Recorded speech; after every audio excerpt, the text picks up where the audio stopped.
What is your American dream?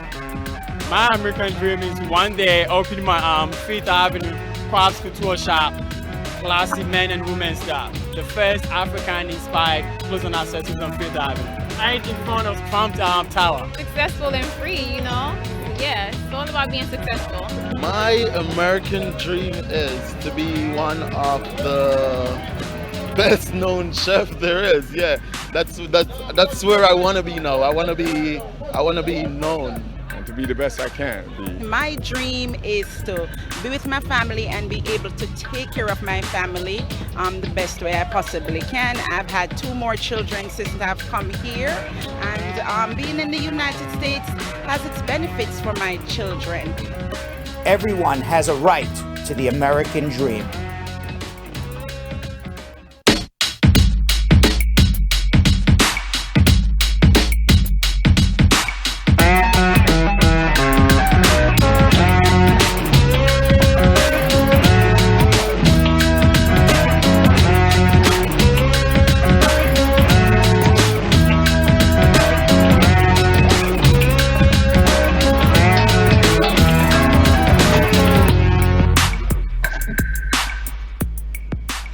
Welcome, everybody. It is July 15th. It is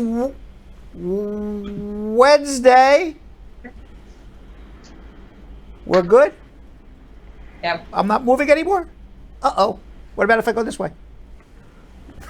Let me see if All right, stop. You're making me seasick. Let's see if Yo-Yo and Vanessa, Ness-quick Contreras. Welcome back, Yo-Yo. I want you to know we missed you very, very much yesterday, but I am looking forward to Hump Day stories today and making some joke about your microphone. I will also say, I will also say that I don't want to put anything between you and Vanessa because it is absolutely not a competition at all. I love both of you equally as much. But at the end of the show, Vanessa and I did agree it was our best show ever. Okay, well, look, if you guys need me to step out a couple more times, I could do that. And we didn't blow up the studio. Right, we did not blow up the studio also. But how was your last? That is a big what are you drinking there?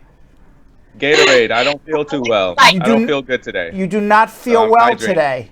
What is wrong with you? Tell me your symptoms. I had a little fever. Really? Yes. Uh-oh. But I feel better. Yesterday I felt really bad, so I feel better. Did you go get tested? No, if it got worse, then I would, but I'm getting better instead of getting worse. So I think it's just 24 hours. But I think honestly, in all seriousness, I think you should get tested simply because they always say that people think they're getting better and they're physically not. You don't realize it. A lot of times people end up in the emergency room, and I'm being serious, Yo-Yo. A lot of times people end up in the emergency room and they think, that they were feeling better, but they just keep getting sick. And then when they get in, you don't realize that your lung capacity has been reduced, your breathing's been reduced, the infection has gone to areas in your lungs and other areas that you didn't even realize. And all of a sudden, it literally, you go, and I hope, honestly, you have a 24-hour bug, okay? Right. But, in this day and age, when you are running a fever, you've got to go get tested for corona, because if you have it, that, if you're not getting better in a couple of days, you got to go to the hospital, because a lot of times, like when I got tested for corona last week, and I feel absolutely fine, by the way, I don't have any fever or anything, but my son came back from Israel for 6 months. He was on a airplane for 14 hours, and he's fine too. And I did it precautionary because he's we're eating dinner and he's breathing on me for 3 straight days. I said, you know what? He has to be quarantined and we're together and I'm leaving and coming to the office. I should get tested too. And when I went in, they tested me for my lung capacity. They gave beside temperature, everything. So I really think you should do it, and it's free. It's free to do. Yeah. No, I got tested about 2 weeks ago. So yeah, but you obviously got something between now and 2 weeks, maybe. Yeah, you never know. Yeah, you never know. Yeah, so please be careful. Okay. Yes, and by the way, now I feel bad Okay, it was the worst show without you, Yo-Yo. We can't do it without you. All right, I feel terrible. I want you to know something. The Brad show without Yo-Yo is like the bra show, and we don't want to do a bra show, right? We want to do a Brad show. Yo-Yo. Well, though this is Hump Day, we could do a lingerie show, I guess, but you know. We can. But it's not. But it would be the bra show. It's not the Brad show. I mean, it was not the same without you. I was only joking around. And you see how insulted he got, Ness-quick? He's very, very sensitive, especially when he's ill. You don't feel good. Especially when he's ill. Symptoms. Now, Chris Cuomo, he did CNN with coronavirus for 1 week. So you know. But I want you to know. I mean, honestly. Okay, and I'm saying this to you not only as a coworker, but also as your friend. Please get tested. Please get tested. No, absolutely. I'm gonna go tomorrow. Okay, thank you. Ness-quick, what's going on? You feeling okay? Oh, I'm feeling great. I took a long walk in the park today. Made sure I made it to my set. Here we are. Let's see what the squad has to say. And by the way, before we get into saying hello to the squad, can you imagine if because there was a thought at one point that we would all three of us be doing the show together in the studio before we said, you know what, we should be more cautious and, you guys will Skype in. Can you imagine if the three of us are in the studio right now and Yo-Yo just turns to us and goes, I'm not feeling well. And we're like... Yeah, y'all would have been like, oh, hell no. We're like, see ya! Get out of here! You would have been thrown out of the studio so fast, right? Listen, you was acting like that before coronavirus. That's true. That's true. Somebody got sick. You have no idea. Now. I am so militant in this office. Somebody's walking around without a face mask. Somebody allows somebody into the office that's not allowed in. I am extraordinarily militant here. I'm militant with the clients, our visitors, as well as our staff. I'm walking around all day long. I am the face mask police. All right, let's say hello. They need to record you. They do need to report me. Let's say hello to the squad. Dion Watson, squad up. Stargirl Mika, squad up. Forrest Mushy, how are you? Jessica Leamy, Cordella, Douglas, Stargirl Mika. Carol Anderson, the Tiger, she is ready for Hump Day. She's given us 6 camels already.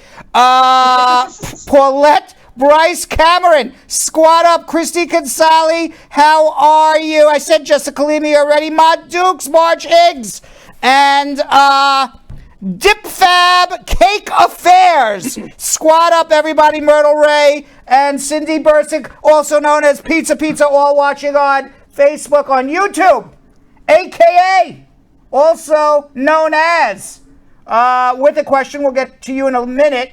And DZ Info, also with the question, we'll get to you in several minutes. Jody Ann Samuels, squad up. Daniel K, Nikki Lee, K, God bless, Cardo Simmons, Lola Unstoppable, Marita Crawford, Florence Mundongo, how are you? We're going to answer all your questions. Sexy Shan Myers telling Yo-Yo, please feel better. And Florence Mundongo also asking Yo-Yo to get well soon. Yo-Yo, if you are not feeling well at any time during the show, please, okay? You don't have to be a hero, okay? But in all honesty, it's not the same without you, man. Oh, no, okay? I'm here. All right? I'm here. All right, why don't you guys do what you do best while I stretch and get ready for some schmoozing. All right. Everybody on Facebook, first things first, I need you guys all to join the Facebook fan page. You already know this is, so listen, since I'm feeling a little sick today, I'm going to put the guilt trip on y'all. Y'all need to do exactly what I say. All right. So if you guys don't share, you guys don't join the Facebook fan page, it's going to really hurt my feelings and I'm probably not going to get better. All right. So everybody, please join the Facebook fan page. Everybody, please share on Facebook. We need you guys to share right now. All you have to do is click the little arrow.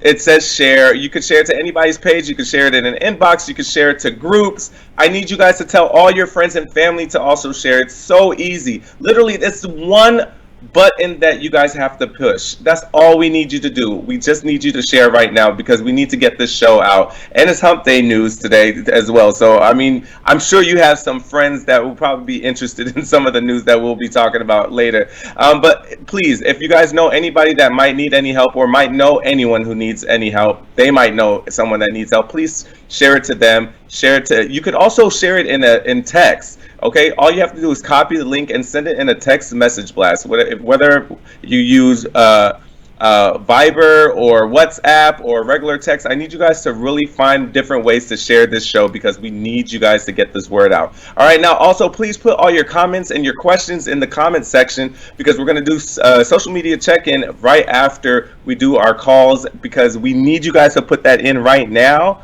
You know we're not going to get to every single one of them. If you guys put it in right now, you get a better chance of getting that, all right? And also, please show your emotions, like love, sad face, wow face, mad face, whatever you're feeling. And I do appreciate all of the comments that you guys are, saying to me. I will feel better, but we love that interaction. Thank you for that. Please talk to everybody else. And now, Ness-quick, what are we going to do on YouTube? Okay, friends on YouTube, if you haven't already, you should already be subscribed to our channel and make sure that you turn on the notification bell so you know when Brad's show live is on every day, Monday through Friday. Like Yo-Yo said that we need you guys to do on Facebook, we also need you guys to share on YouTube. It's very, very simple. You can share it as a post, you can share it in a text, you can forward this to someone you're already having a conversation with. Brad is sharing so much knowledge and so much value, and just like you're learning with us every single day, there's someone out there that could use this information also. So we want to make sure that we reach as many people and help as many people as we can. We're also on Instagram, so make sure that you follow us there at Brad Show Live. And what you're really looking out for, other than the best clips of our show, which are featured there, is our free consultation, right, guys? So today we are actually selecting the winner from that free consultation, and we'll be opening that contest back up for a winner next week. So make sure that you are looking out for Dancing Brad with these fun balloons because you'll be celebrating your free consultation. Make sure that you comment and tag 5 friends. That'll enter your name once. If you comment twice and tag 5 more friends, that'll enter your name twice. And as many times as you share, the more love that you'll get, the more times we enter your name into the vault, and you have a chance to win a free consultation with Brad. So let's make sure to share. Let's get those thumbs up on YouTube, friends. I'm looking out for that, or we're not going to let Brad answer those questions, team. So let's get the loving up, and let's get to some schmoozing, right? All right, we're going to do schmoozing. I'm going to ask Pizza to repost our free immigration consultation on Instagram. If you tag 5 of your friends, you will be included in our free Instagram immigration giveaway for next Wednesday. So please repost that, Pizza.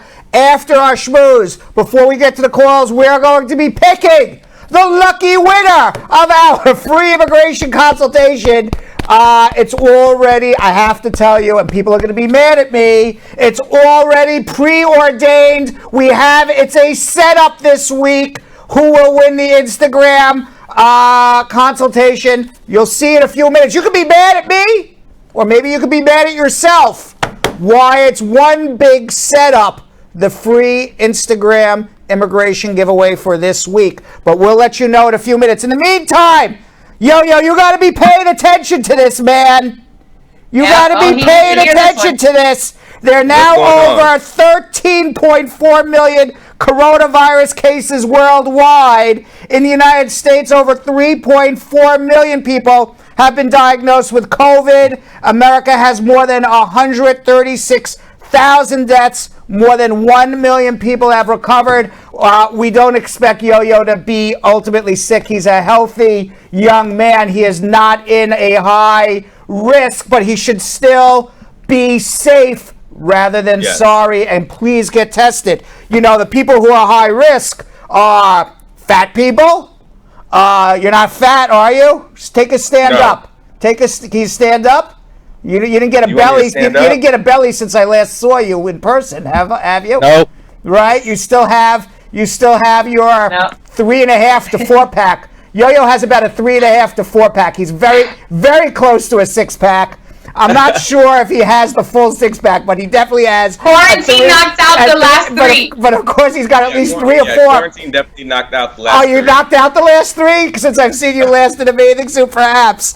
And you don't have diabetes. You're not over 65. You don't have any underlying health conditions. So you know, 99.999999999%, you'll be okay. Right. But please, nevertheless, get tested. Nevertheless. Absolutely. Now, CNN, you're in good company if you got coronavirus, because CNN has reported that yesterday was the most coronavirus diagnosis ever in the United States. 67,000 people were diagnosed with coronavirus yesterday. That's more people than some countries got diagnosed since the beginning of the crisis. Now, the border with Canada, the border with Mexico is going to remain closed to non-essential travel, although I do understand you can take a vacation to Mexico, but I guess you would have to have a pre-approved hotel. Now, what everybody is waiting on is what's going to happen with a new stimulus package. We still have more than almost 1 out of 4 people looking for jobs right now in America, somewhere in that vicinity of 1 out of 4, 1 out of 5 people looking for jobs. We need another stimulus package. I don't know if businesses need a stimulus package. What I do know is that people need a stimulus package. And if people get a stimulus package, by definition, businesses would also, because people are going to spend their money. So what I'm hoping to see, instead of some trickle-down economics, and hopefully it rains on somebody, what I'm hoping to see is economics that are built from the bottom up. Right. You build it from the bottom up. Trees grow from roots, right? Trees don't grow from the sky down. So if we give enough people enough money to make it through, two things are going to happen. You don't got to be a genius, okay? Because I never took an economics course in my life. Never in my life. I went to law school, but I never took an economics course in my life. But I do know this. If everybody's got money to spend, most people are going to spend it. And what's going to happen? Businesses are going to say, whoa, we're busy. We got to hire some people. Right. Now, all of a sudden, people get hired and get a paycheck. Then what happens? These people with paychecks go out and spend their money. And before you know it, the economy hopefully comes back. That to me makes sense. Instead of what happened before, giving money to corporations for bailouts, giving money to different organizations that are basically political donations back from the government back to their fat cat friends. Because I don't know what these organizations and these bailouts, where that money went to. But I do know that if you give a couple $1,000s and maybe more than one check of a couple $1,000s to people, they're going to spend it. Why? Because they need to. You need to buy food. Absolutely. You need to buy food. Okay. You need to travel. You need to get to work. You need to, even if you don't need to travel and get to work, you need to go buy clothes, school supplies, you name it. And before you know it, businesses are going to say, wow, we're busy. So I'm hoping, even for my business, okay, I don't need a bailout at Spar Bernstein. I need my clients to be able to pay us.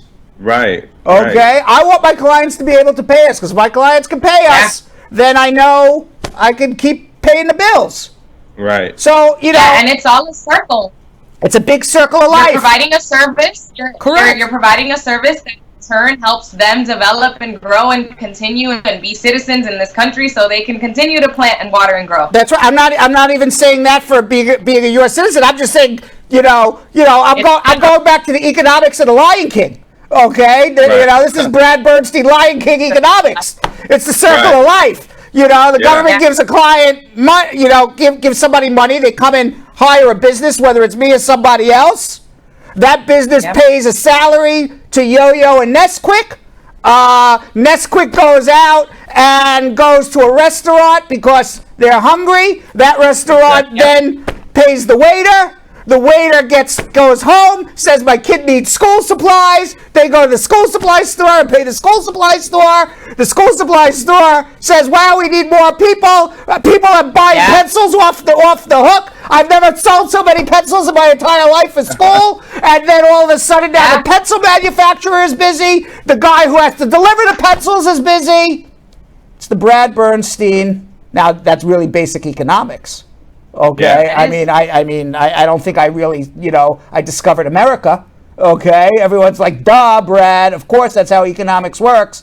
But why is the government not doing it? Which is really, everyone's like, duh, Brad. Of course, that's how economics works. Why does the government do it? Why don't they give us? Why don't they give us check after check after check instead of the businesses to people who need it to go out and spend that money? And the economy's back. I agree. I agree. Simple as that. Yeah. It's as simple as that. It all goes in full circle. Mm-hmm. It's the Lion King theory of economics. Meanwhile, immigration announced on Monday. What's today? Wednesday. It's Hump Day. I forget what days we're in anymore. Immigration announced Monday they sent a Mexican man back to Mexico. He was going to get deported, but before they were able to deport him, Onaval Perez Montufo, 51, he died at Palm Beach County Hospital of coronavirus. He got coronavirus sometime after he was incarcerated in ICE detention on July 2nd. He got tested positive for it. He was serving a 12-year sentence for drug cocaine distribution. He did serve it. He was going to now get deported back to Mexico. The federal detention or state detention, the federal prison in Massachusetts sent him to immigration detention, and in immigration detention he got coronavirus and he died. And this we've heard, unfortunately, multiple times. A recent investigation by the New York Times in collaboration with the Marshall Project, they revealed how unsafe the conditions and poor testing helped turn immigration customs enforcement into one of the biggest global spreaders of coronavirus in the world. The Times found that the United States ICE agency has continued to move detainees from state to state, from prison to prison, and getting everybody infected on the way, and then deporting people who have been tested positive for coronavirus, forcing their countries to take that person, and who knows what happens at that point. There's no record of what happens to the person after they've been deported with coronavirus to their home country. Did they infect other people? Did they get better? Did they die themselves? The Times spoke to at least 4 people who had been deported to El Salvador, Guatemala, Haiti, and India, all who tested positive for the virus before leaving the United States of America. So ICE is a big spreader. It's such a simple solution, but it's again, do we need to refer back? Put your humanitarian hat on now, Brad. All right, let me tell you this. Let me tell you the simple solution. Okay, it is extraordinarily cheaper to put an ankle bracelet on a human being and let them be house detention, let them be able to go to a hospital, let them be able to go to a food store, and you are monitoring them. You know exactly where they are at all times. They have an ankle bracelet on. But they're not in jail. An ankle bracelet, to monitor a person with an ankle bracelet, costs less than $1 a day. Oh, wow. Less than $1 a day to monitor somebody with an ankle bracelet. Mm-hmm. It's $20, $30, $40, $50, $100 a day to put somebody in a jail. Maybe more. Yeah. And you're many lives by doing so. And you're keeping somebody locked up, and you're causing a lot of health misery as well as additional misery. And on top of it all, immigration, he already served his sentence. He did his time. I'm not saying, I'm not in favor. You do the crime, you got to do the time. It's what it is. Okay? Right. We live by a set of laws. So I'm not saying you don't do the crime, you don't do the time. What I'm saying is you did the crime, you did the time, you don't got to do more time. Right. Okay? Right. And what's happening right now is not only you doing more time with ICE, it's costing you more, it's costing the government more money, and it's causing an enormous health hazard. Enormous. That's crazy. Yeah. Yeah. Like, how is it that Brad can come up with this whole, I have the answer, right? Where Brad for president? That's it. That's it. The reason is this, because when people get into politics, it's not about what's best for your country anymore. It's about what's best for you and your cronies and your friends. Because I am not a genius. They know the answers as well. They know the answers. Yeah. Right. It's not like all of a sudden everyone's like, duh! Wow, that Brad Bernstein is a genius. Ankle bracelet. There you go. You know what? Let's give money to the people and let them spend their money so we can get that. Yeah. Wow, I can't believe nobody thought of this before. Of course they thought about it. They've thought about it a million times. It's not going to benefit them, though. Correct. I hate to be cynical, but that's what it is. Yeah. Okay. You ever see a politician living a life of poverty? You ever see a politician? You ever see a politician saying, "Gee, I don't have the money to spend right now." Right. Okay. You never see that. All right. Being a politician is a good gig. You get very rich. Even the politicians who go in for the right reasons end up living a very good life over time. This is true. Okay? I mean, and it's because of these type of decisions that they make. That is correct. Yeah. Meanwhile, I hate to be such a cynic, but I have been. I used to think otherwise, but after this whole orange guy in the White House, the only thing, the only thing I can say is, he has left an indelible orange stain on the entire U.S. government. And by the way, Democrats are like this too now. So it's not as if, but at least the Democrats, supposedly standing up for the little guy. At least. But I'm very cynical about the whole process. I could change my mind in 6 months after Biden wins and we see what they do. But right now, I'm extraordinarily cynical. Here's another cynical. You want more cynicism for the U.S. government right now? It's on my next card right here. I didn't even realize it. We have something called the CDC. You know what the CDC is, guys? Yes. Centers for Disease Control. It's been around forever. Supposedly we have the best scientists there. And they're the ones who are supposed to be collecting all the data. They're the ones who are supposed to be collecting all the data from every hospital around the United States on what's happening with coronavirus. How many people got sick? How many people got better? How many people went into the intensive care? How many people had to have a breathing apparatus? Whatever their information that they're collecting, and they can then and it's being collected by scientists who then disseminate it out to the United States of America. Well, Donald Trump says, you know what, this system doesn't work for Donald Trump anymore. So now, after, I don't know how long the CDC has been in business, they're not really in business, but working for the U.S. government, 30 years, 40 years, 50 years, 100 years, whatever it is, decades and decades and decades, they got the system down pat. They've got, you have to, when you think about it, what goes into giving data from a hospital to the CDC? There's a computer system, and then somebody has to audit that data, make sure that data is correct.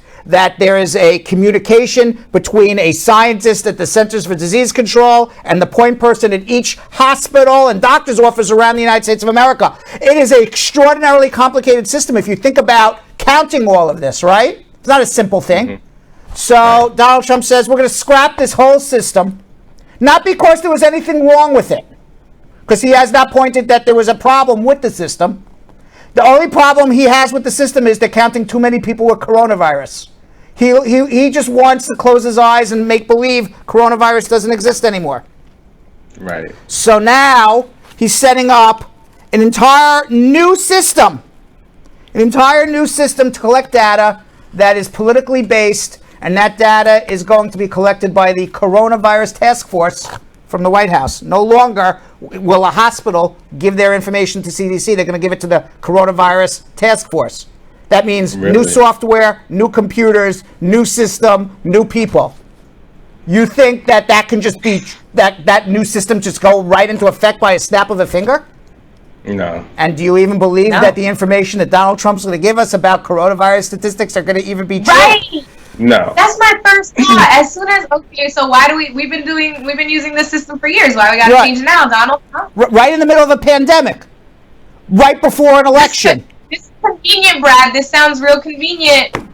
Okay, so when you go back to me and you say, Brad for president, it's not Brad for president. It's not like I have these genius ideas. No justice, no peace. Yeah. Meanwhile, the one guy who appears to be telling the truth, Dr. Fauci, he's getting slammed by the White House. Peter Navarro doesn't like what Dr. Fauci has to say, which is we're not doing a very good job with coronavirus. And you want to know why I know we're not doing a very good job with coronavirus, no matter what Trump says? You want to know why I know this? How? Why? There's very few countries in the world that want anybody who has stepped foot on American soil to come visit them.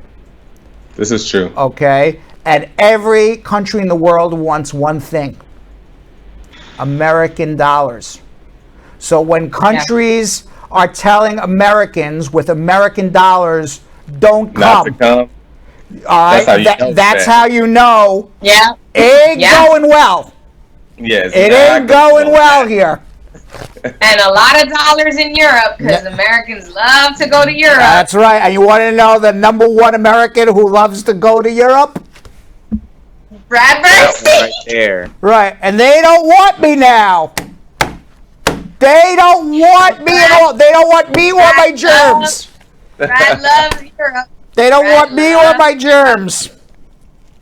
So now, Trump is trying to discredit Fauci because he doesn't like that Fauci's kind of telling the truth about what's going on. You know, so he had one of his top administration officials, Peter Navarro, he had him write a op-ed in USA Today saying that Dr. Fauci has been wrong with everything he has said to the American people. What do you think? Who would you trust? Of everybody that you've heard, okay, of everybody, because now, you know, Yo-Yo, yesterday, Vanessa and I had a conversation where we said the problem with the United States is that when you mix politics and science, politics wins. Yes. And everybody's about politics and no one's about following the science. Because if we followed the science, we wouldn't be in this problem right now. Right. So, okay. So let me ask you guys this question. Orange dude in the White House, Fauci, you know who Dr. Deborah Birx is? Any governor, any one of the 50 governors you've heard talk about this? Any one of the major city mayors, de Blasio, or any of the other major city mayors, Mayor Lance Bottoms from Atlanta, for example? Who do you trust the most of everybody, or maybe you trust nobody and you trust the YouTuber who's giving you information? Who do you trust the most? Where do you get your information to follow, because you got to follow some information somewhere. Right. Who do you follow? That's the problem in America. Who do you follow? That's the problem. Yeah, and I think that what's happening, especially in our generation, is like what people are sourcing for the most is who's maybe speaking the loudest, right? So I'm going to go with whatever directly affects me. So I might take the perspective of, you know, what is good for what I advocate. If it's, you know, for Black Lives Matter, what is our perspective on Black Lives Matter? And that's what I'm advocating for. And which person in this lineup would be anyone that would even think to advocate for that, and how would that progress, right? But if someone's worked for Trump and you're thinking here, people are starting to publish books, and it's like, okay, so are you publishing this book to like really bring justice and light to what you know and what you've experienced? Or are you just trying to make a buck from selling a title that you have all of Trump's dirty laundry? And then you're like kind of reading that, but is it just info news? Like, it's just tough. Who do you trust? Who do you What believe? are you laughing about? Why are you laughing? I agree with everything you're saying. It's just when you ask that, it's true. Like when we sit here and think, like, who do you? And it depends on the day, I think. I think what you're saying is, if I had to break it down and summarize what you've said, is you're relying on your common sense and instincts. And every day you have to sift through everything you read and see and hear and come to your own conclusion. And that sucks. It really does suck. And that sucks because you're not a scientist. Right. Like we should legit, we should have a source that tells us what's going on, and like we should not have to deal with the mind, just like it. We shouldn't have to fight in our mind to try and see, you know, so do you think this is right, or do you think this is real? Is this fake news? Is this, you know what I mean? Like, it shouldn't be like that. And the fact that we have to do that during this time, like the hardest time in history, is ridiculous. We don't have a trusted source that people can go to and say, yes, I believe this person. That is the problem. That is our biggest problem in America. Because if we had a trusted source that was following the science and had the best interests of humanity, and by the way, the best interest of humanity is not just saving lives, it's saving jobs, it's saving people's mental health. Saving, you know, there's a lot to save here. There's mental health, there's jobs, physical health. We don't have this person. We just have a lot of competing talkers. Yeah. And that is why America is America today, sadly enough. I don't have the answer. And then when we do have somebody that we're trying to like look toward, like we'll say like Mayor Keisha Bottoms in Atlanta, like, you know, we want to believe like she has our best interest, and then you find out like she has corona, and then you get news saying that, oh, she held a press conference knowing that she might have had corona. So it's like, you know, once you do start believing somebody and like trusting them, you got news trying to tell you, no, don't do it. So, you know what I mean? It's like you don't know what to or who to believe, and it's just it's confusing and it's tiring. It is very confusing. It's very tiring. You want to believe people, and you want to believe people who you believe have your best interest at heart, and then they go and do something like this. Exactly. So then you say, well, maybe they don't have my best interest at heart. Who the hell knows anymore? There you go. And so, like you said, it's like you got to kind of just go off the day. You know, it's like maybe today I do believe them, tomorrow I might not. You know, just go off your instincts. Which leads to tons of conspiracy theories, leads to absolute confusion, a lot of opinions, and everybody doing their own thing. Which is not good. Which is why America is America today. All right, we have so much more to discuss, but we got to get to Hump Day because we got to have a little fun. Yeah. Can we have a little fun? Can we get some carols out? It's Hump Day. I missed those carols. There they are. It's Hump Day. All right, so as you guys know, and as the squad knows, every Wednesday is Hump Day. We get a little randy. Oh my God, that camel, I think that camel is a little extra randy there today. Was that a little extra randy? It's the middle of the week. Let's do it. Yes, that camel hasn't seen any action all week. All right, so as everybody knows, I don't even know what's in the Hump Day news. I've never seen it. I don't know it. It's a surprise to me, as it is to you. The first one is, by the way, today is what a coincidence! Today is National Nude Day. Did you know that? It was yesterday. National Nude Day. The week after U.S. Independence Day is Nude Recreation Week. It is Nude Recreation Week this week, and it coincides with National Nude Day.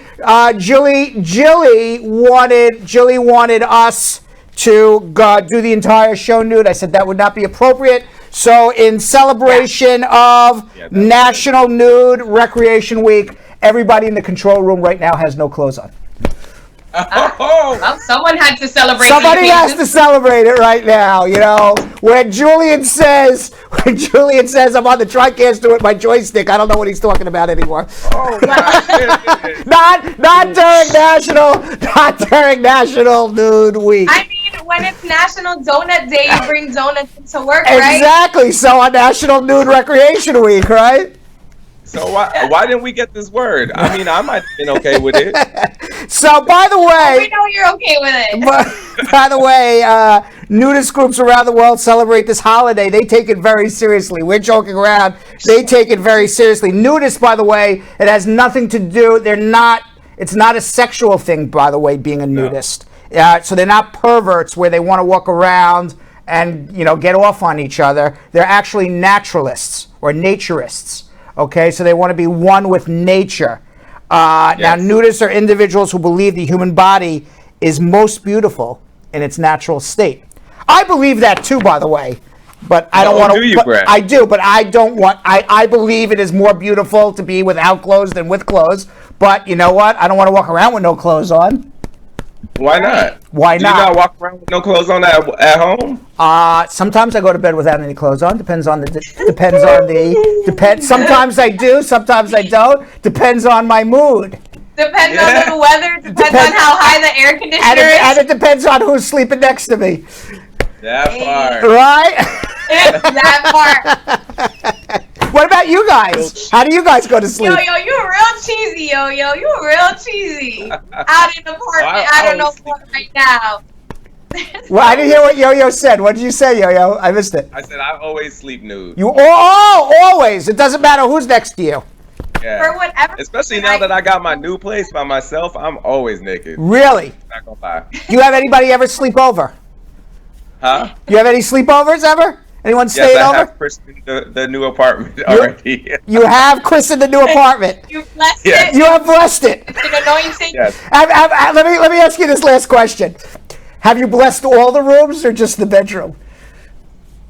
Yes, I have. You all the blessed rooms. our Congratulations!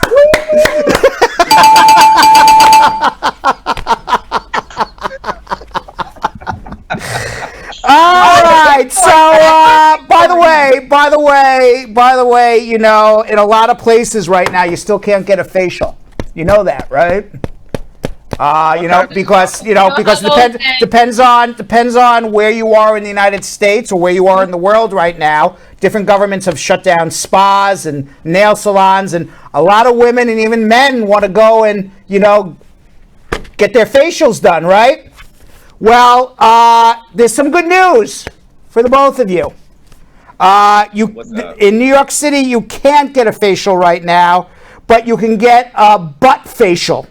Yes, just in case you're just dying for a facial, you can get your facial done on your butt. That is completely legal in New York, according to the New York Post.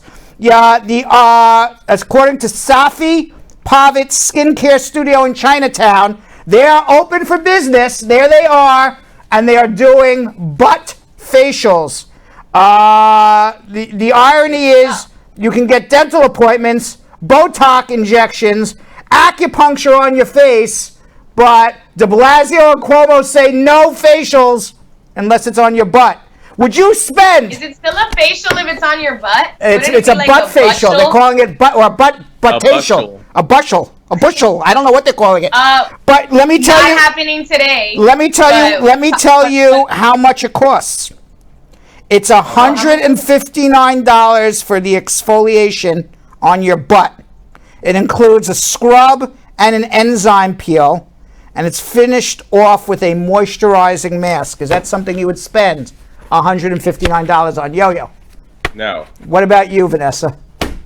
No, I'm good. You're but good. In the comments, everyone's very happy with nude Dr. Love over here. Oh, are they all sorry that they didn't get to enjoy the christening of Yo-Yo's apartment? Good job, Yo-Yo. Lord have There's a lot of go Yo-Yos here, man. The squad. Meanwhile, if you have a small business and you want some free advertising, you can go to Pornhub right now. Pornhub is supporting small business with an offer of $300,000 worth of free ads. We always seem to have, it's very, very funny on our Hump Day news.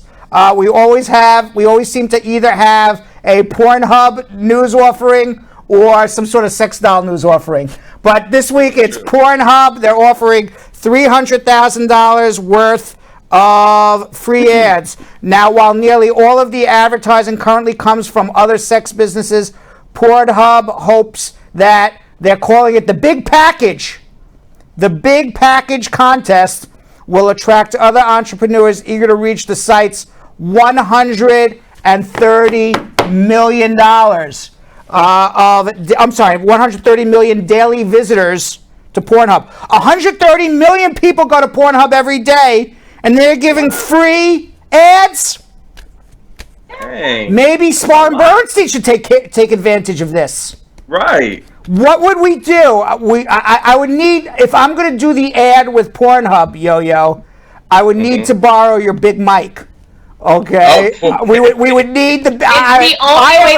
It's the only way they'll take me for the free ad. Okay. Somehow I need that big mic as part of it. I got you. Would you go to a lawyer? Let me ask you a question. Would you go to a lawyer who you saw on Pornhub? Can you imagine you go to Pornhub and you're like, well, I saw this lawyer on Pornhub. That looks like a good guy. Listen, as a brand strategist, I'm going to suggest we don't do that. As a brand strategist and a branding queen, I'm going to suggest we don't do that. Listen, people who watch Here porn goes Yo-Yo. If they spending money on Pornhub, they gonna spend. That means they got money. That means they got enough money to spend on a lawyer. But would you go to a lawyer who you discovered on Pornhub? You never. Let's say I take your big mic, and I get that free advertising on Pornhub with Yo-Yo and his big mic in the picture, I say, hey, call me for an immigration consultation. I got this big mic. Would you be like, would you ever call that lawyer?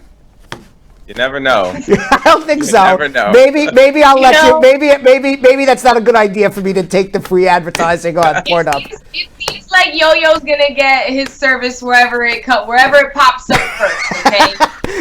I thought Yo-Yo was going to say, I only use businesses that I find on Pornhub.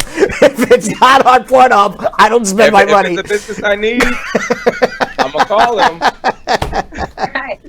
Meanwhile, Yo-Yo and Vanessa, I don't know if this goes with you too. I mean, I don't want to. Maybe neither of you. I have no idea. It doesn't go with me. I know better than this. Okay, I hope the two of you know better than this. Okay, but now doctors are very worried that during this quarantine process, when people were not able to get to the store, that they were using toothpaste as lubricant. Yes, Dr. Shri Datta, a consultant in obstetrics and gynecology, is warning people about the dangers of using toothpaste in the wrong holes. Data revealed how the product can cause infections and even chemical burns. Now... No shit. No, that's right, Yo-Yo. I think Yo-Yo's got it down. No shit. I mean, that's as stupid as taking bleach That's as stupid as Dumbest taking bleach to thing get rid of ever. coronavirus, right? What? Yes. I'm telling you, I think the pandemic just got people bored, and they're just gonna try new shit. Yeah, because try new things. Spearmint lubricants. So you guys aren't into spearmint. spearmint would hurt more, I would think, right? Because it's gonna burn. Yeah, in one Reddit post, a man claims he got chemical burns after putting toothpaste on his penis, and it was not a pretty sight. Dumb. By the way, that is not a picture of me we're looking at right now. No, all right, that is just a random picture. But that man apparently put toothpaste on his penis. What? And I bet you he'll try and sue the toothpaste company. I guess so. I don't know. Meanwhile, in honor of National Nude Week, a topless sunbather in the United Kingdom rescued a family from a rip current at a nudist beach. Listen, if I'm going under, I would want this lady completely naked to be saving me. I think I'd be yelling, I need mouth-to-mouth resuscitation. She's a hero. She's a hero. She's a hero. And then she would drag me to the beach. And she goes, okay, I'm done. I'm like, no, you're not done. I need mouth-to-mouth resuscitation now. If you're able to say, I need mouth-to-mouth, some heroes have... I'm sorry, what'd you say, Yo-Yo? I said, if you're actually able to say, I need mouth-to-mouth resuscitation, I don't think you actually need it, Brad. Exactly. And it goes to show some heroes don't even need a cape. Now, apparently, Jessica Layden, the story goes that Jessica Layden was sunbathing nude at a tidal beach a few weeks ago when she saw two young women struggling to swim near the rocks. Another member of the family ran in to help them and started struggling too. So then Layden said, I swam towards them and thought, oh shit! As I realized how strong the rip current was, I was struggling myself. They were panicking, which wasn't ideal. Fortunately, I just put on my bikini bottoms as it began to happen, so she actually saved them only topless. It's a classic, of course. I was going to be topless when something like this happens. And one person did write on Facebook, not all heroes wear capes. This is true. All right, so... So I think we got to get to immigration. It's 7:00 already here in New York. What do you think, guys? Yes, let's do it. Finally! Why don't you guys tell everybody what they need to do while I stretch? That was our Hump Day news. While I stretch and get ready to answer your immigration questions. The only show in the world where we can talk about Hump Day 1 second and immigration the next. Look at that camel. That camel. Look at that camel. That camel is ready. That camel go. That camel's itching. All right, everybody. Now on Facebook, you already know what time it is. This is the special time that we put away for you guys, so you guys can start your watch parties. I need you guys to click on share. Start your watch party. It says host a watch party. It'll take this video from our page and put it on your page. You will be the host. I need you guys to all do this. And once you do this, I want you to go in the comment section like we used to do back in the day and say, I started my watch party. I need to see y'all say it. All right. Or else I'm going to start calling people out because I need to know that you guys are actually starting these watch parties. This helps get this show out to everybody on your friends list. All right. Now, also put all your questions in the comment section right now because we're going to be doing a social media check-in after this segment. And Ness-quick, what are we going to do on YouTube? Okay, friends, on YouTube, I already asked you earlier, but I hope that you already subscribed and turned on that notification bell so you know when Brad Show Live is on Monday through Friday. And this is the time to share, friends. Let your friends know that this is what we've all been waiting for. Brad is getting ready to answer live calls and answer your immigration questions. And you never know when someone around you needs the same question answered. So lead them here, guys. Guide them to all the value and the knowledge that we bring on here on Brad Show Live. And I'm taking a good look at our likes, and I need a couple of more thumbs up on YouTube, man. I see 146 views, and I'm only seeing 68 thumbs up. I think we can do a few more right now, squad, so let's take it there. And we're also on Instagram, so make sure you follow us on Brad Show Live, and you want to make sure you find our Dancing Brad post, and by following that post and tagging 5 friends, you will enter your name into our vault, which we will be selecting. Oh, here it goes. I love it. We change it every week. I love this dancing Brad. Look at that. Yeah. So all you guys need to do is share this as well. You can share this in your stories, share it with your friends, tag 5 friends, and keep tagging friends, guys. Keep going back to the page and making sure that you like that post and tagging 5 friends as many times as you can. That'll enter your name numerous times in the vault with more opportunity to win the free consultation. So let's head to it, guys. All right, now you already know what time it is. It's time to call in and get your answers to the immigration question.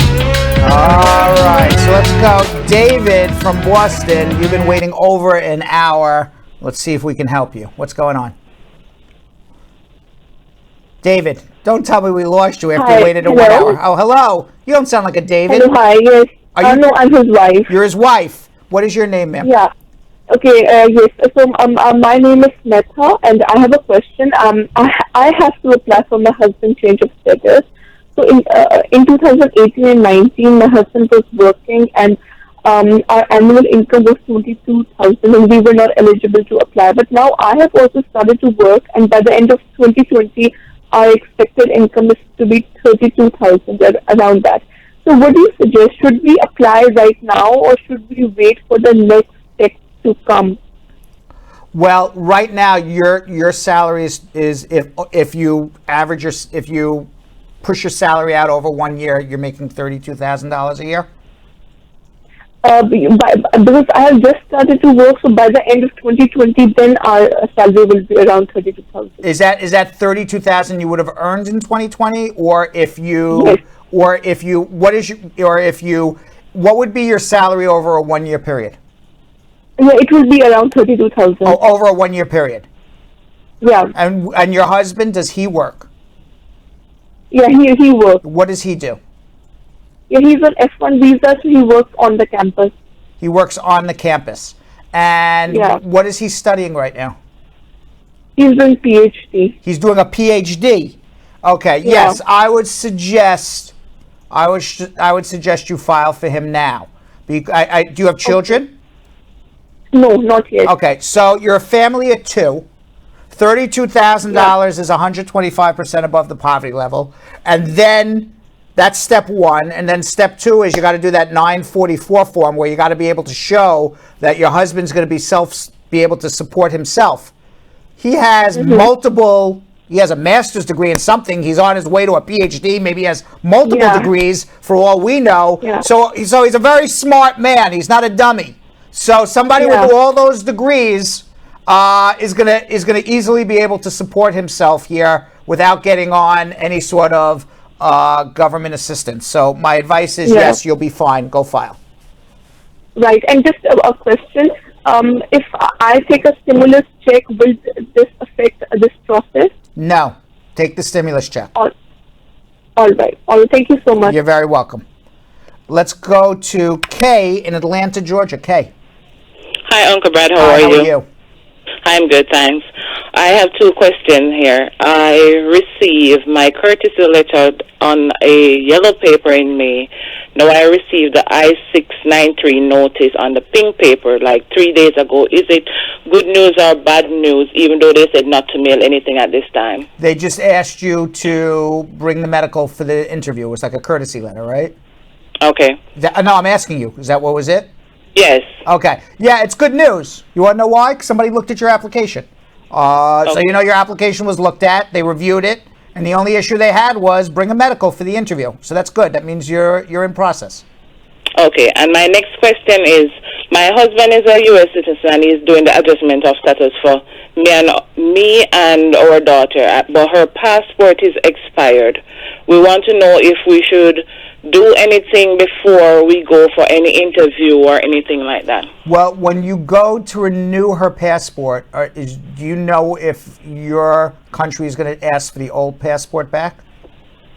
I'm not sure. The passport that she has is a Jamaican passport. Okay, so go renew the passport as long as you don't have to give the old one back, because she's going to need some sort of photo ID, and I don't want to get an interview for you, and then she has no photo ID. So you're better off to take it. You would have to bring in the old one. I called the office. Right, that's what they said. Right, but ask them if they take it back or you can hold the old one. That's the key thing. So what if If you can hold the old one, then I would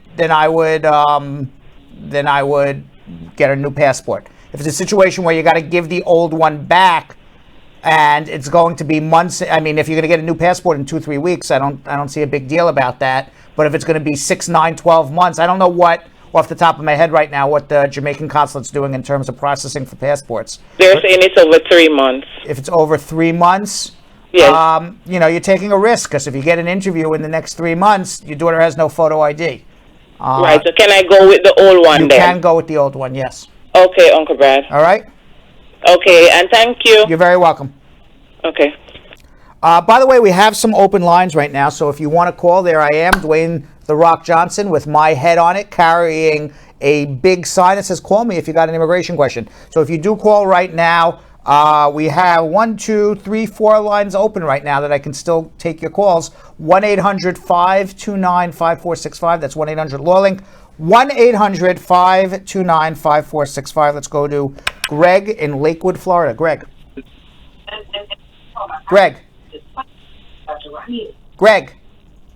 Hello? Hi, Greg. Hi, Uncle Brad. What's going on? Brad, I'm calling on behalf of my cousin. She got a letter today from IRS in the mail, right? From IRS?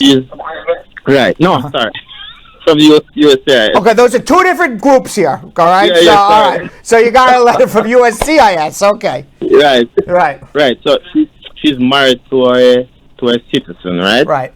And they filed a petition. But they got a letter sometime last year saying that they missed their interview, right? Wow. And they didn't get a letter, right? Uh-huh. And now it's been denied? So no, she said that she spoke to them and she got a letter saying that everything is okay, so they're going to put it back. Okay, good. Start it over, right? But today, no, she got a letter from USCIS saying that she is in. Let me look on the letter that she sent to me. She is in notice to appear. Okay. She's and it's saying in removal posting under section whatever. But she's a notice to appear. But there's no date yet. All right. The date is to be set. You're calling for your sister. My cousin. Your cousin. She's doing everything wrong. Yeah. So she got herself in deportation as a result. All right. Really? Yeah. So the notice to appear is deportation. When you miss your interview, you call up USCIS and they say, okay, we'll reschedule it again. That's not the process. You actually got to make a motion to reopen. So if she didn't make a motion to reopen, they're not going to reschedule her for a new interview no matter what they say on the phone. That's why when you call immigration, I have lots of rules with immigration. Here's like rule number 6 or 7. Don't believe anything that USCIS tells you when you call them on the phone because they're generally wrong. Not always, but generally. So she needed to make a motion to reopen. She didn't. Or refile again. She didn't. And as a result, she got in removal. So at this point, I would suggest she gets a good lawyer. And she's going to need to file an I-130 and an adjustment with the immigration judge. Prove it's a bona fide marriage before the immigration judge deports her. So I-130, so she have to pay for that again? Yep. Because she is totally screwed up. And she's going to have to pay for a lawyer. Because if she thinks she's going to do this on her own before an immigration judge in deportation, it ain't going to happen.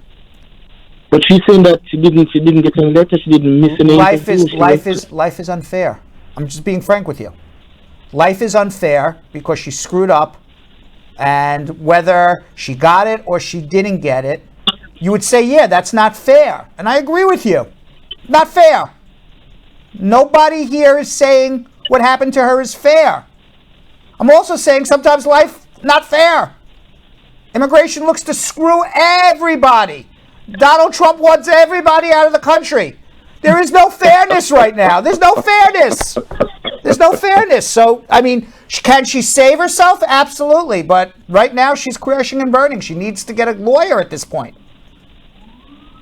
Okay, bro. Thank you. Because I tell her I'm going to call the best lawyer in the land. You know? Anything you say, that's how it goes. All right, hold on. All right. Let's go to Shah in Brooklyn, New York. Shah. Yes, sir. How are you? How are you, sir? Good. What's going on? Good. My question is, my immigration process is still in process. my wife applied for me. So my question is, the rent relief 2020, rent relief Act 2020. So if I do apply for it, does it going to hamper my application? What if you apply for what? The rent relief for the pandemic and thing. Yeah, you can apply for rent relief. That's perfectly fine. It's not going to bother my application, right? Not at all. Okay, and I have one more question for you, sir. Yes. This is my friend has Stokes denial of from the previous marriage. So now he's in affair and he wanna go for the new marriage and thing. Does he still eligible for the new marriage-based case or not? Well, he would have to withdraw his appeal from the first marriage. Make sure he obviously be divorced. Refile a new adjustment. You're allowed to fall in love, fall out of love, fall in love again, provided immigration does not have evidence that this is a business marriage between your son and the first wife. Now, there's a big difference between the Immigration Service saying to you, you have not proven to a likely probability that this is a bona fide marriage. That's when they deny your Stokes. They could also deny your Stokes and say, your marriage is a business marriage. We have evidence that you got married for something other than love. Those are two different things. So if it was the first, then he's okay. If it's the second, when he refiles again, he still has to prove the first marriage was for love and the second marriage was for love, or he's going to be in trouble. No, he's in the first one. So okay, then he's fine. All right. So anyway, I understand. We'll come to see you. Okay. Because he's, So okay, hold on one second. Hold on one second. We'll help. Okay. All right. Thank you. You're welcome. Let's go to Gerard in Brooklyn. Gerard. Yes. Hi, Brad. How are you? Not too bad. I tried to speak to you last week, but if you remember the guy that you answered with the example of you go to the doctor and not enough information. Right. So now you got the info. Yeah, now you're going to get some info. All right, give me the info. Right, the info is that again. I was... start again. Start from scratch. The US and, okay. I'm sorry? Yeah, just start from scratch, because I don't remember our whole conversation. Okay. From scratch. 1977, I came to the U.S. Right. 1996, I was with the wrong people, the wrong time. I get arrested for attempted grand larceny. My luck, I go to criminal court. I was offered 90 days. I turned it down, and the judge laughed in my face, and she sent me to Judge Rothwax at Supreme Court. And Rothwax was a severe punisher. So the first time he looks at me, he offered me a year. And at that time, I never did a day in time in prison. I don't know what prison is like. I was scared. I was terrified. So, but even the lawyer, my lawyer advised me to take it because this judge was like, he was known, if you forget. This was 1996? Yes. So what did you end up pleading? Did you plead guilty to something? Yes, I pled guilty to the charge, which is attempted grand larceny. And you went to jail for how long? I was sentenced to a year, but did 8 months, you know that. Okay. So when you plead guilty, let's just stop there for a second. When you plead guilty to a theft, which is larceny, or an attempted theft, and you pled guilty to attempted grand larceny, which is an attempted felonious theft, and you are sentenced to 1 year in prison, even if you only do 8 months, but the judge gave you a year, you are now an aggravated felon. Right. Okay. That's what it's considered. Right. Yes. So now you're in America. You're calling me from New York City. Yes. From Brooklyn. You were released from jail. Nobody came to get you? Well, I was released because they never even, when I was sentenced at court, they never warned me of immigration law. Right. Because I would afford it. Right. Okay. Now, my question is, you went to jail for 8 months. At the end of those 8 months, did immigration come knock on your jail cell before you left? Yes. No, they did. Yes. And what happened? I I was waiting to be released. I get picked up by INS, and I was taken to Manhattan detention. Right. Then from there, I was transferred to Louisiana. Right. Oakdale. And from yeah, go ahead. Right. And you were in And Louisiana. from Louisiana, I posted bail, $5,000 bail, and I came home. Okay. And what happened after that? After that, I was going to INS to see what do you call, like a probation officer, a federal officer. Okay, so what I understand, reading between the lines, is that a judge ordered you deported, but because you were going to an immigration officer, that means they couldn't effectuate your deportation, which means that you didn't have a passport. Where are you from originally? I'm originally Palestinian. Okay. Oh, okay. So you had no country that would take you back. You couldn't go to Israel. No state. Right. You're stateless, which is why you can't. They couldn't deport me. Correct. All right. So now, and at that time, Gerard, you had a green card, right? Yes. Okay. And were your parents citizens before you were 18? Yes. They were. Yes. And you had a green card before you were 18? No, after I was 18. I came in at I came in at 18. At that time, they used to give you the green card and the Social Security at the airport. Right. So is this your only conviction, this aggravated felony? That's the only one. And this happened where? It happens in New York City. In New York City. All right. So this is my advice to you. Okay. Right. We need to go back to the district attorney in Manhattan and ask them to vacate your conviction or mitigate the sentence on your conviction to turn your conviction from a felony to a crime of moral turpitude, simply out of fairness. You know, I just said to the last caller, there's nobody said life is fair. And again, by one day, if the judge sentenced you to 364 days in jail and not 365 days in jail, guess what? You would have been a crime of moral turpitude. It would not have been an aggravated. By one day, 24 hours difference. Brad? Let me just finish. By one day, 24 hours would have made the difference between you going through deportation, having an order of deportation, having your green card taken away. You have to go see immigration every year for the next 20 years to try to deport you to a country that won't take you, versus if the judge has sentenced you to 364 days, it's a crime of moral turpitude that happened more than 5 years after your entry. It's not even deportable. You wouldn't have even been in deportation over 24 hours. Right. So I think in these circumstances, you got to go back to DA and say, hey, look at how unfair this was. Let's do something about it. And then if we can do something about it, then we can go back to immigration and do something about what you're going through right now. Okay, but this is what I'm going to tell you, Brad, that I did hire a lawyer and tried to reduce my sentence after George Roswach died, and I tried to get that 1 day off.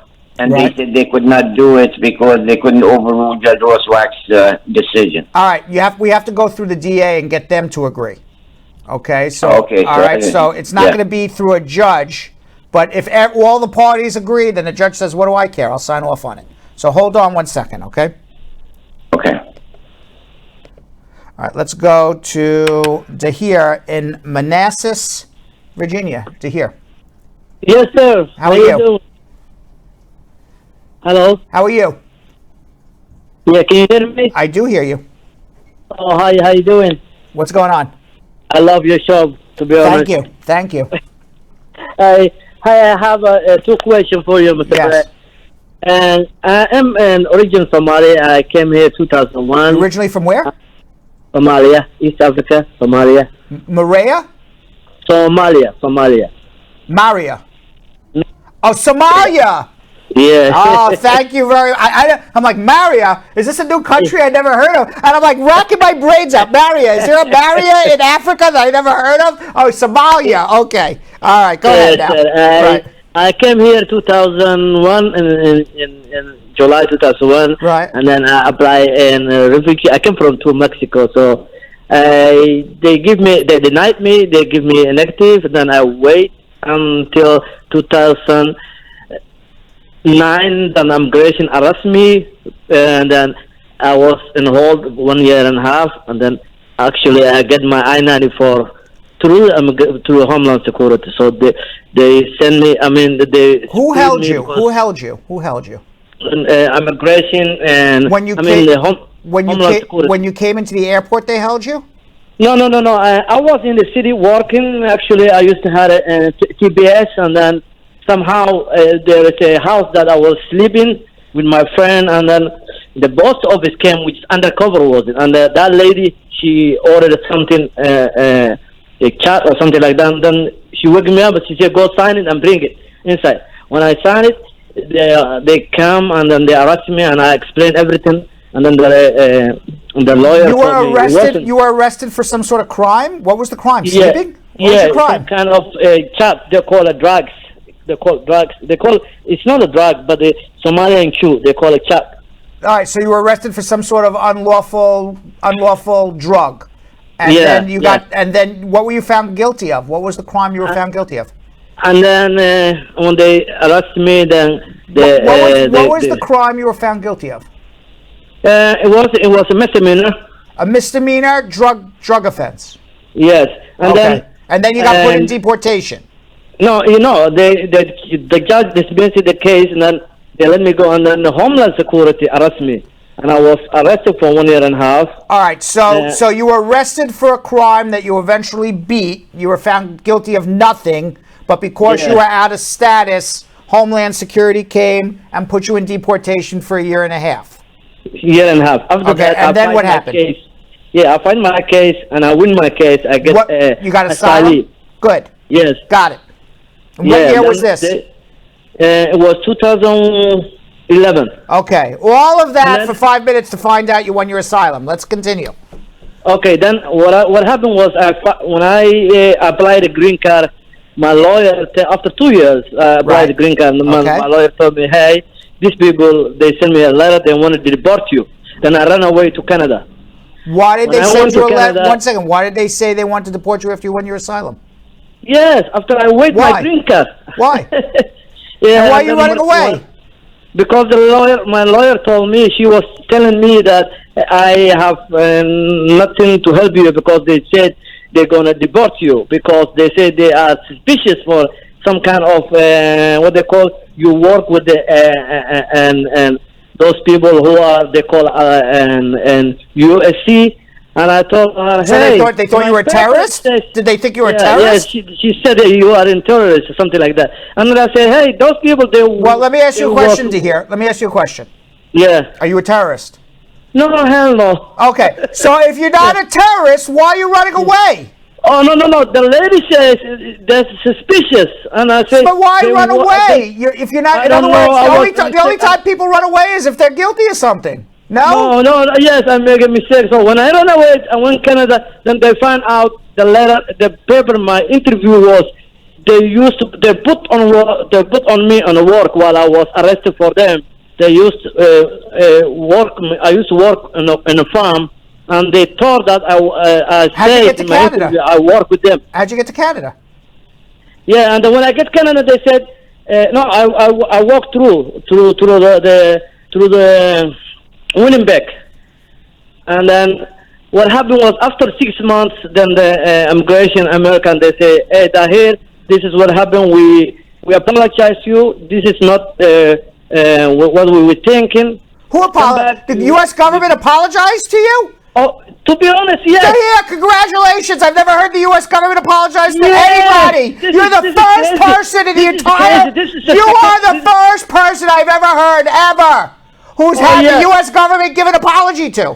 Yes, Mr. Brad. You know, this is what happened. When I come back, the officer, who was charging them, he told them, hey, bring this guy to the restaurant, wherever he want to eat, until we finish his paperwork done. Did they give you... All right, Tahir. Yeah. You're back. What's the end result? Do you have a green card? No. They give me my I-94 back, and they say they're going to send me the green card. After I wait a couple of years, I apply another one because now I'm a truck driver. So I apply another one in Charlotte, North Carolina. So they sent me my fingerprint, and I went to my fingerprint. They sent me my work authorization, but it was 1 year and a half right now. I don't get any. Okay, Dehir. Yeah. I have to congratulate you on two things. Number one, I've never heard the U.S. government apologize to anybody in my entire life. But if you are, in fact, the first person that they sent an apology to, congratulations. Number two, this is the craziest thing I've ever heard in my entire life. You're running to Canada, you're back, they think you're a terrorist, you're not a terrorist, but you're running away. You're pending green card forever. Let me make this suggestion to you, Dehir. Okay? Yes. Let me pull your immigration records and let me read how crazy your life has been here. And then let me make sense of it, and then let me figure out how to do it from there. I don't have an answer for you why they haven't given you a green card yet. Hold on 1 second. But congratulations on the apology and the craziest story of the day. All right, but we'll get to the bottom of it. All right, let's go to Mark in Long Island. Mark. Yeah, how you doing, Brad? Good afternoon to you and your coworkers. Thank you. Listen, I got a question I got to ask you. My wife and my son applied for their naturalization about 7 months ago. But the problem is that their green card is expired, and we have a death in our family from the coronavirus. So we would like to go back home for memorial service in Jamaica. Right. But so they're trying to figure out. She wants to know if there's any way that they could either make an appointment at the immigration office to get some kind of you would have to go to the local immigration office, bring the death certificate, bring an I-90 application with you. Be prepared to pay a filing fee of $545 because that's what they're going to make you do, and then they'll put a stamp in your passport. So you would have to make an application to renew your green card right directly with immigration. They'll only see you because there's a death in the family and you got to go quickly. Right. And so I need to find an I-90 form? Yes, but you got to bring the I-90, go to the local immigration office, bring the I-90. You can try to go online and make an InfoPass appointment, but if there are none, literally go there, talk to the guard, bring your face mask, talk to the guard, say, here's the death certificate, here's a copy of pending naturalization receipt, here's old green card, I have the form, we need to go to the funeral, let me in the building, let me speak to an officer who can take the application, take my fee, and they'll put a stamp in the passport, and you'll have to renew the green card while you're pending citizenship. Okay. All right, Brad. Thank you. I do appreciate it. Thank you for your services to the public. They greatly appreciate it. I appreciate that. Thank you. All right. All right. Let's go to William in Culpeper, Virginia. William. Hey. Hello, Brad. What's going on? Yes. I'm doing okay. Thank you for your show. I have a question, sir. I'm married to a U.S. citizen spouse, and she's very nice, but we fight all the time. And I filed my form I-751. Right. And we had an argument, and she backed out of the house. And now I don't know where she is. But we talk on the phone all the time. But she said, I'm not going to know where she is. William. She's good. William, why are you fighting with your wife? Just argument all the time. You know, it's funny, and maybe it's because I'm getting older and grayer. I find when I was younger, I don't know how old you are. When I was younger, I fought with everybody. I mean, there wasn't a person I wasn't fighting with. And what I learned over my lifetime, it ain't worth it. Okay? Lose the battle, win the war. Give in every so often to your wife. And if you give in to her every so often, you know what'll happen? She'll give in to you sometimes too. I mean, you don't want to be a pushover, but at the same time, you got to give in for the small things. I'm just telling you. You're talking. You obviously love each other. She's very angry at you. She's angry at you, and she won't tell you where she is because she is demonstrating to you. If she wasn't talking to you, it means she doesn't love you and she doesn't care about you. She's talking to you, so she loves you. But she's also demonstrating. I know, and you love her too. You're calling me. Hopefully she's watching. Okay? And you're demonstrating, but what she's demonstrating to you is that she is angry. She left, and she won't tell you where she is. Okay? So you guys have what in the circle of life we call communication problem. You love each other, but you got a communication problem. It's not that you don't want to be with each other. It's just the way that you interact with each other, you butt heads. Okay? Correct. So you guys have to figure, and it starts with, expect your wife, and she's got to expect from you, this is who you are. And, the other thing is there are no shoulds in life. I always hear couples all the time, and trust me, I'm no marriage therapist because I've already been divorced. So what the hell do I know? You're asking a divorced guy.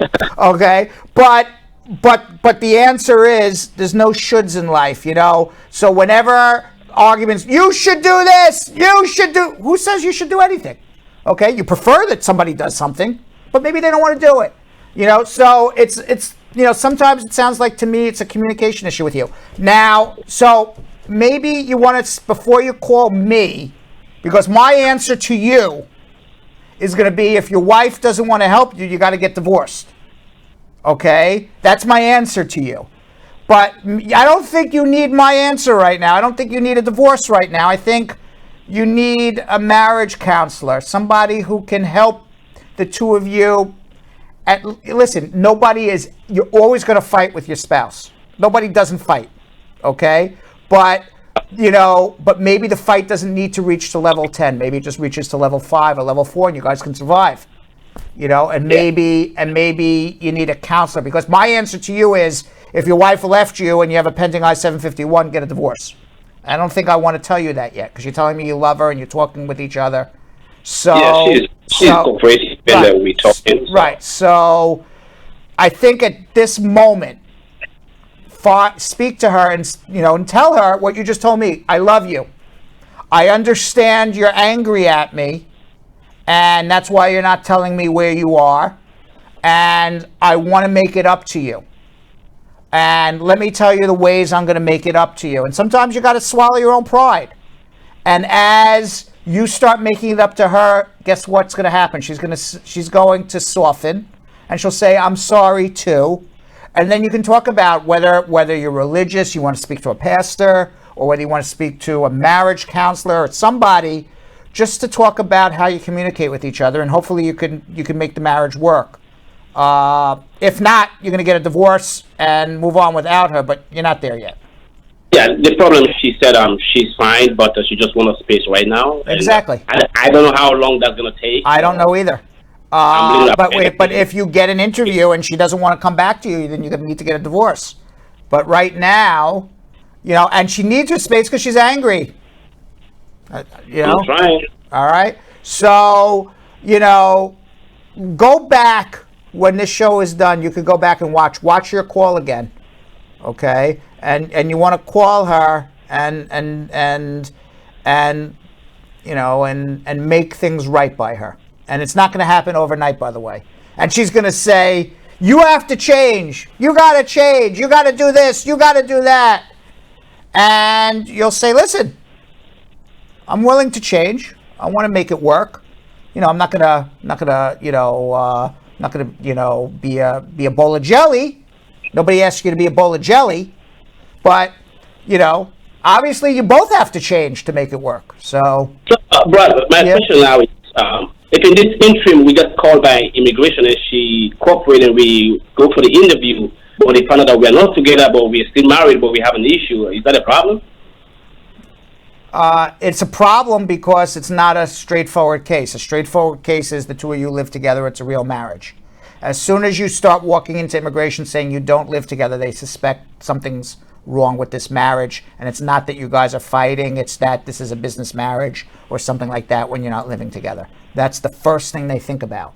That's not to say it is. And it's not to say that what you're saying is truthful and what immigration and the immigration officer won't believe you. I'm just saying, when you're asking me, is it a problem? Yeah, it's a problem because the first thing that they're going to think is business marriage. You don't live together.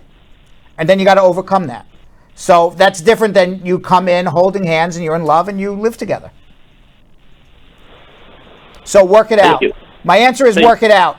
I gave you my marriage counseling and my immigration advice. All right, gotta go. All right, let's go to Tanny in Houston, Texas. Tanny.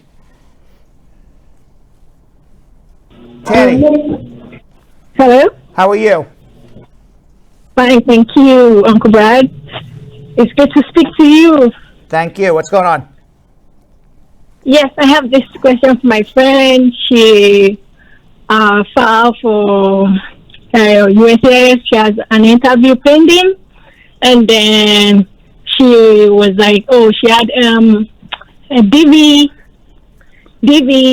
lottery that she filed, I think she said 2016 or 17, that she filed for it, then she put married, so she's not sure if it's going to come out in an interview or what can she do for that. Why did she say she was married on the DV lottery? Yeah, because I think but she wasn't married to the person. I don't know. Maybe she just wants to say she's married to this person, and so she can include that person if she were to win. Maybe I don't know. I don't know. That's probably why. It's a misrepresentation. It's the Department of State, which is where you submit your DV lottery, shares information with the Department of Homeland Security.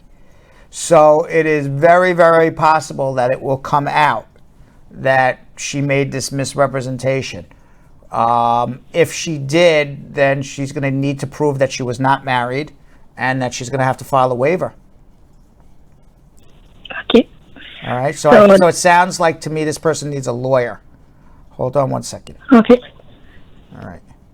Let's go to Lilith in Los Angeles, California. Lilith. Hi, Brad. Thank you for your show. Thank good, you. Good. How are you? Good. So the reason that I'm calling the marriage, I did the green card based marriage, and I have interviewed in November 2019. This marriage is second for me and for my husband. And after that November 2019, I didn't receive any response from USCIS. They told me that after 120 days I should receive some information, but after even my inquiry, they didn't respond to me. And actually our interview was long, like it was like 2 hours and a little bit more. So, but it was normal, I think so. But after that, no response, and I don't know what to do because it's almost like 7 months after interview. Well, if it's been 7 months after your interview, you got to expect that you're going to get a Stokes interview. But our first interview was Stokes. It was separate. 2 hours was with me. Okay, they don't believe it's a real marriage. They're investigating you, and then they'll call you back for a second Stokes. That's what's going to happen. You mean it should be second interview again, probably, interview? Yeah, and they're investigating you. Don't be surprised if somebody comes and knocks on your door or your neighbor's door. Okay, they sent this for investigation, so because you got a long interview. I don't know why, but they did. And it sounds like you're going to need a lawyer, so hold on one second. But this is under investigation, your marriage. That's why it's taking so long. Hold on. When you get the Stokes interview right off the top, that means you're under investigation. Let's go to Obi in Hyattsville, Maryland. Obi. Hello, Uncle Hi. Brad. How are you? I'm good. How are you, too? Good. What's going on? Yeah, Uncle Brad. I got married October 13, 2016, and my husband filed for me and my 4 children. So on June 2018, we went for immigration interview. So the interview was successful. So the I-130 was approved. Then, because our medical results has expired, so they asked us to bring the medical results, which we did bring. So after 1 month, they sent a green card for my 2 young children. So I didn't see for the other 2 and for my own. So we continued waiting. I didn't see the green card. So then on October 2018, my lawyer called me and said she got a letter from immigration that my husband withdrew the I-130. But before then, my 2 children have gotten their green card. So it remained the other 2 plus me. So I was like, so the lawyer was asking me what happened after the interview. I said what happened was I had an ectopic pregnancy, and the pain was so much. Everybody that knows about ectopic pregnancy knows that One second. Why did do you live with your husband? Yes. Okay, so why did he withdraw the case if you live with him? What happened? Just tell me in one sentence. Because our children were in Maryland with my sister, so I was living with him in Texas. Why did he withdraw in one sentence? In one sentence, tell me why he withdrew the case. So he withdrew the case because he was asking me to hold on from the ectopic pregnancy because he had the mother lost the baby, his first baby. But I said that the pain was too much for me. I couldn't bear the pain. The pain was excessive. So the doctor was like... Wait, what about a baby? I don't understand. What happened with the baby? I have ectopic pregnancy. Pregnancy that was not supposed to be, that was on the tube. Okay, right. Okay, I understand. So you had a difficult pregnancy, and what happened? So the doctor requested that they have to take it out. Oh, so you had it. Oh, I see. You had an abortion. Because the doctor said you had an abortion, and your husband was so angry at you that he withdrew the case. Yes, so he withdrew the case. And now what's going on? But your life was in danger because it was in your tube. It wasn't the baby wasn't in the spot. Right, could have killed you. So when he withdrew the case, let me ask you a question. Let me ask you a question. Okay. This happened when? That was 2018. Okay, are you with your husband today? Yes, he found again. That's what I was about to tell you. So when he left the house. All right, all right, one second. We got to move forward. So he left the house. You had a whole issue. Now you're back together with him, and he refiled for you. Yeah, he refiled 2018 December, and we went for interview July last year, 2019. Right. And up to this moment, we didn't hear nothing. But the only thing we got was the other 2 kids, their green card is ready to renew. So we renewed the green card. That you can do. And what did they question you at the interview? The question was they were asking him what happened. Because so you explained yourself, right? Did not put. You explained yourself. It makes sense. So it's possible you're also being investigated, but it's a real marriage, the 2 of you together. Yes. The only thing I can suggest is we can follow up with immigration for a final decision. I think you should be doing that, or your lawyer should be doing that now. But I think ultimately, if your question is, will you get a green card? The answer is yes. Okay. All right. So just hang in there. Now, if you haven't heard by the end of October, give me a call. Okay. Thank you. You're very welcome. God bless you. Thank you. God bless you. Bye-bye. All right. Let's go to Sandra in Atlanta. Sandra. Okay, good. Sandra, Hello? how are you? I'm good. Hi, Brad. Good. What's going on? Okay. How do you boost your chances when you are inadmissible on the ground of public charge? Get a good job with healthcare. I don't have work permit. A job offer with a good job with healthcare. Get a good second affidavit of support. I don't know enough about you. You would have to go through what skills you have, what education you have. Second affidavit of support always is good, but it's also about what you can do when you become legal. Will it look like you will become a public charge too, or do you have enough skills and education, or do you already have an existing job, or a job that's going to be offered to you when you get a work permit that gives you a steady paycheck and health insurance? That's how you do it. Okay, so health insurance, get a job. Steady job, yeah. Even though I don't. Yeah, because I don't have a work permit. Can I get a job? No, but what will happen is you're going to file an adjustment and you will get a work permit. So when you show up to the interview, here's my job and here's my health insurance. Okay. All right. Okay, that's good. All right. All right. So the health insurance is after I get the job, right? Yes. Okay. Hopefully. Can I ask another question? Yes. Okay. My friend, who of course I told her to also watch your show, she was trying to call you yesterday or the day before, but she couldn't get through. So she told me to ask you this question. So is a guy. So he's married to this lady. They're in love. They went for their interview early this year. And after the interview, she started threatening him, asking for money and all that. And I said, from what Brad said, you can file for VAWA. You can. But the thing is, but he doesn't have proof that he is, because it's emotional abuse. Well, he doesn't have the proof. He has a very credible, detailed story. He can go for counseling. He can get an evaluation. You can get affidavits from other people that he either confided in or heard what was going on.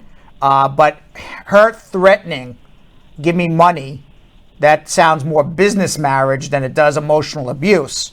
So that would only be a small part of what is a much bigger picture. But he would need to have a consultation with me. So hold on one second, okay? But the answer is yes, it can be done. All right. So let's go to Andrew in Laverne, California. Andrew.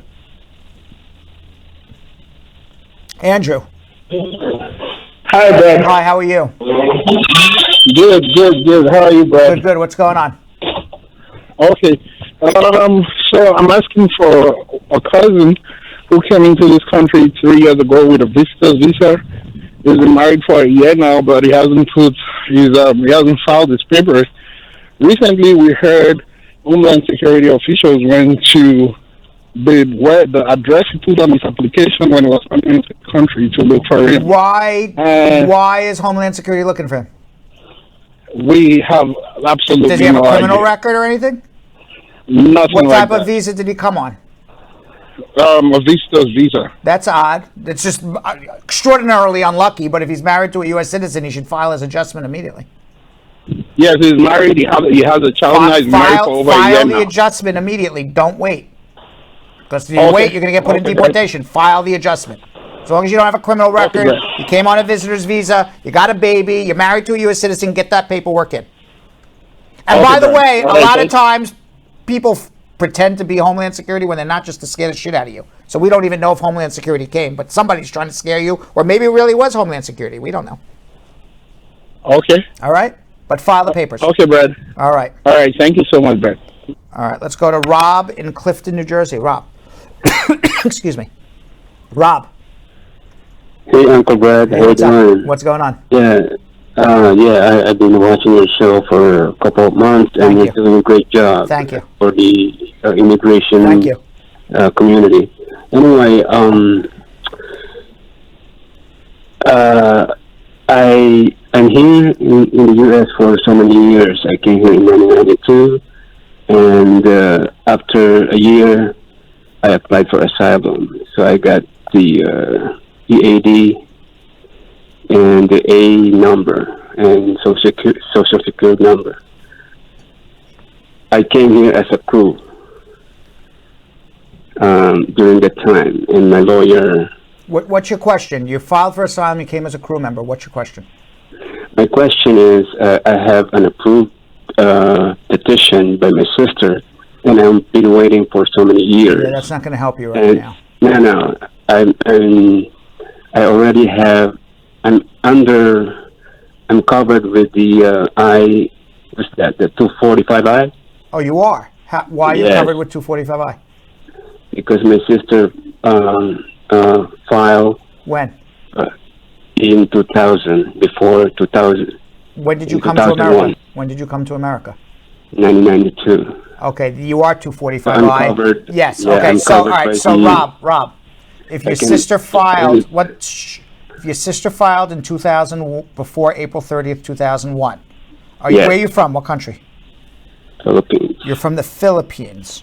All right. So let's look at what what first of all. No. Listen. Hold on. You want me to listen? Okay. I received a letter. I'm falling asleep because you're cocking out a story. So I'll listen. I received a letter from the NBC that my I can now create a visa Yes. for me, and they put me a schedule in the Philippines, so I don't have to go home because I'm covered with the 245I. And I can apply and adjust my status here, right? Am I right?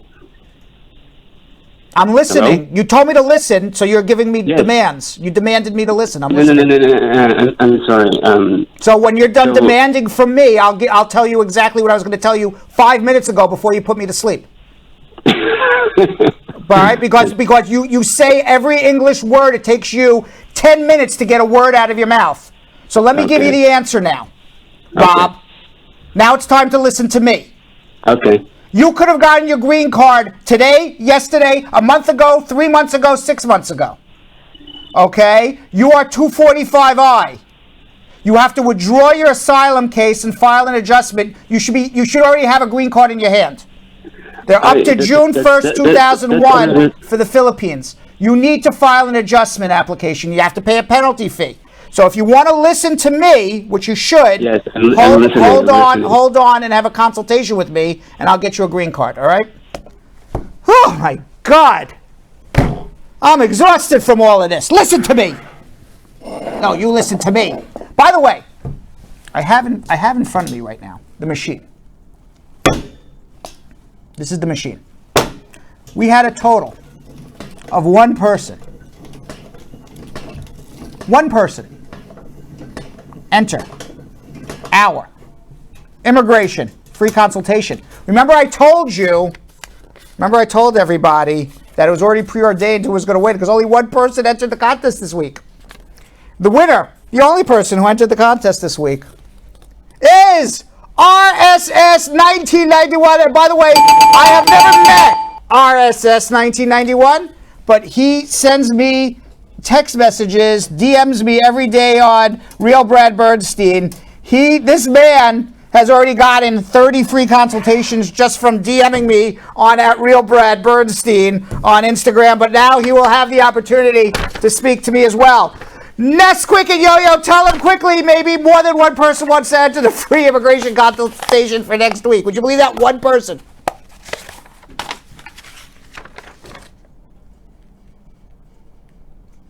I don't hear Ness-quick and Vanessa.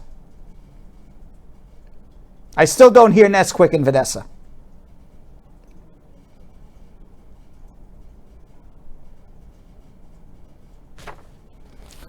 All right, so we'll come back to Ness-quick and Vanessa. I don't know what the audio issue is. Well, I'll do this myself. By the way, in today's Spar Bernstein Attorney Close-Up, immigration attorney Jonathan Aftalion tells us about one of his most memorable cases. I'll be back in a minute while I take a break. Let's watch Jonathan.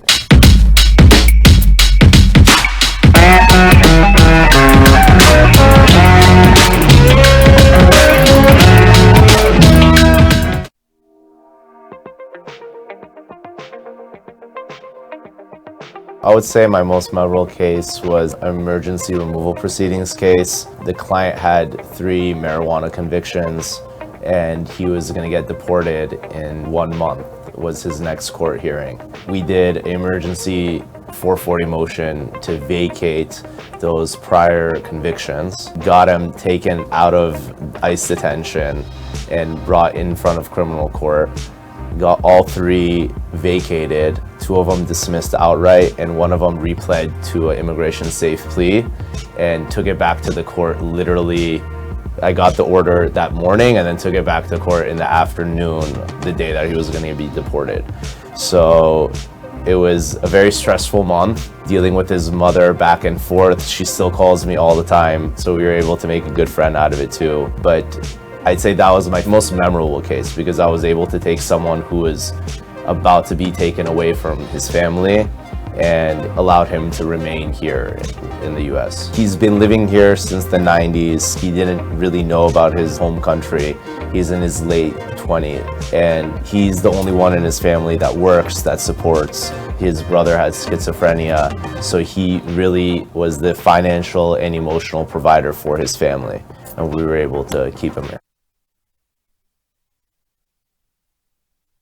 Figure out our audio problems. So guys, this is the deal. We got to say goodbye to Yo-Yo and Vanessa today simply because Yo-Yo's not feeling well and we're having audio problems with them.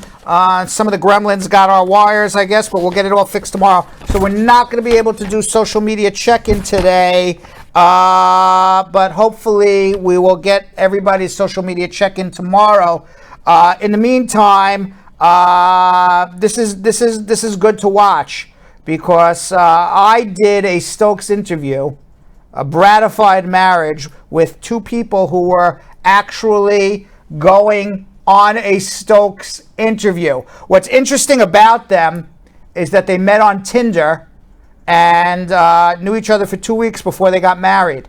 And as a result, they didn't do so good on their first interview, and they were now scheduled for a Stokes at 26 Federal Plaza.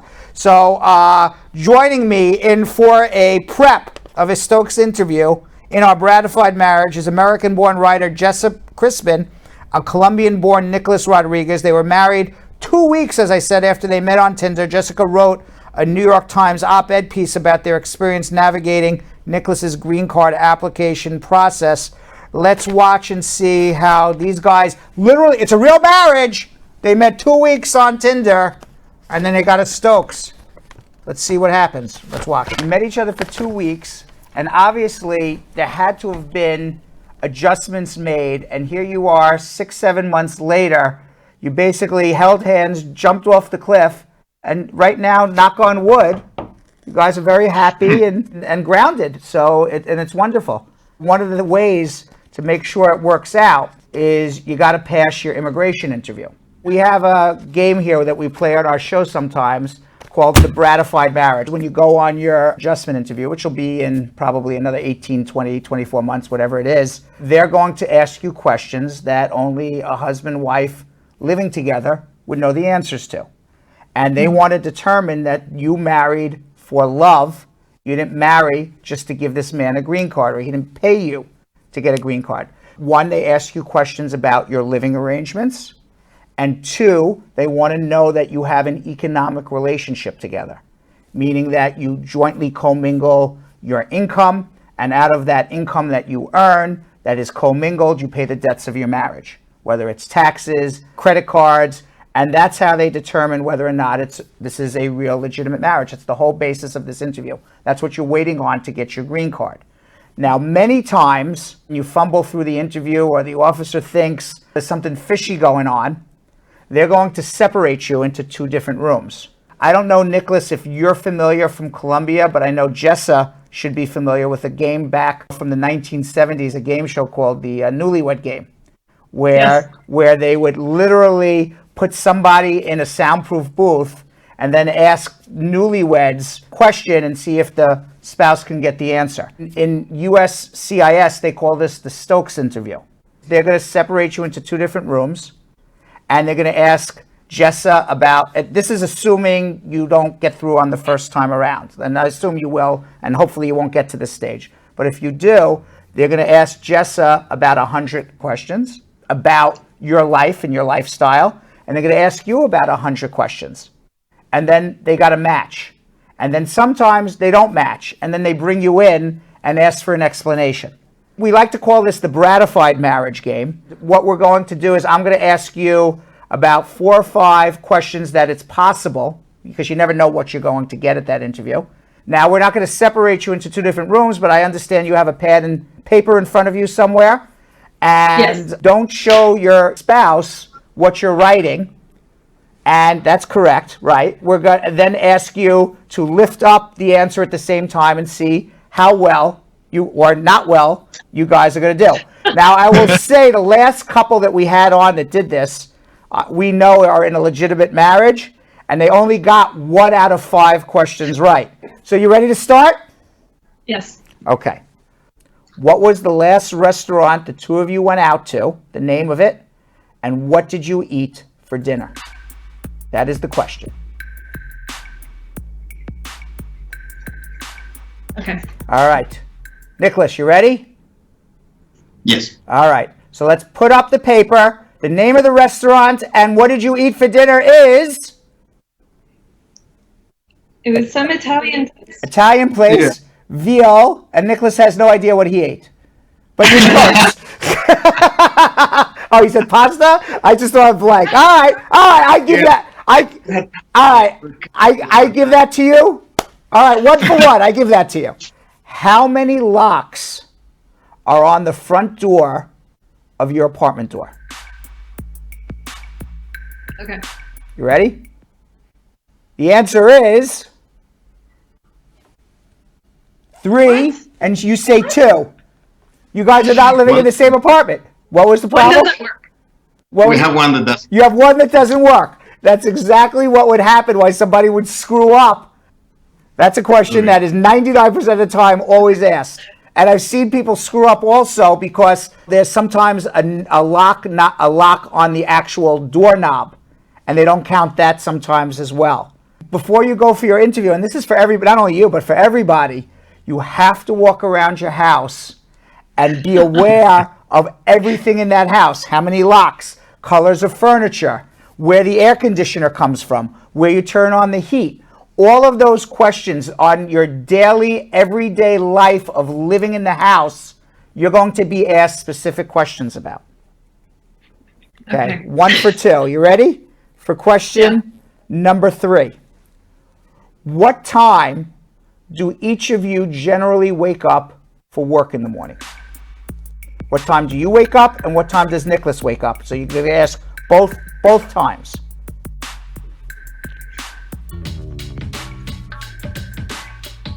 All right, you ready? All right, what do we got? What time do you wake up?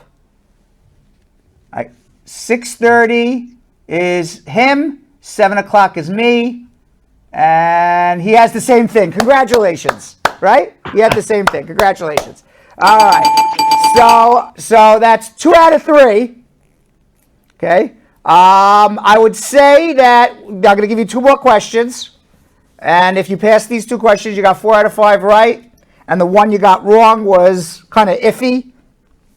I would bratify the marriage and say you'll do fine. All right, let's see. Okay. All right, next question. What is the name of the toothpaste that you use in your bathroom currently? What is the name of the toothpaste that you use in your bathroom currently? And the answer is Colgate, him Colgate, me Tom's. Okay, all right, you got it. That's good, but at least you got Colgate. All right. What, you didn't know Tom's, Nicholas? No. All right, last question, but we'll give that one to you as well. We'll give that one to you as well. The last question. Tell me the names of your in-laws. What are the names of your in-laws? The first name of Nicholas's mom and dad, Jessa, you have to say that. And Nicholas, all right, and obviously, Nicholas, you also have to say the names of what your parents are so we can compare. Okay. Are you ready? The 4 names of the in-laws are, let's see, Kathy, Jim, Jamie, Emma, Jack, Kathy. All right, so you missed one somewhere. You got 3 out of 4. You didn't know one of them? I didn't know. I don't remember his father's. His father's name. You guys knew enough. You would have passed. Thank you for playing.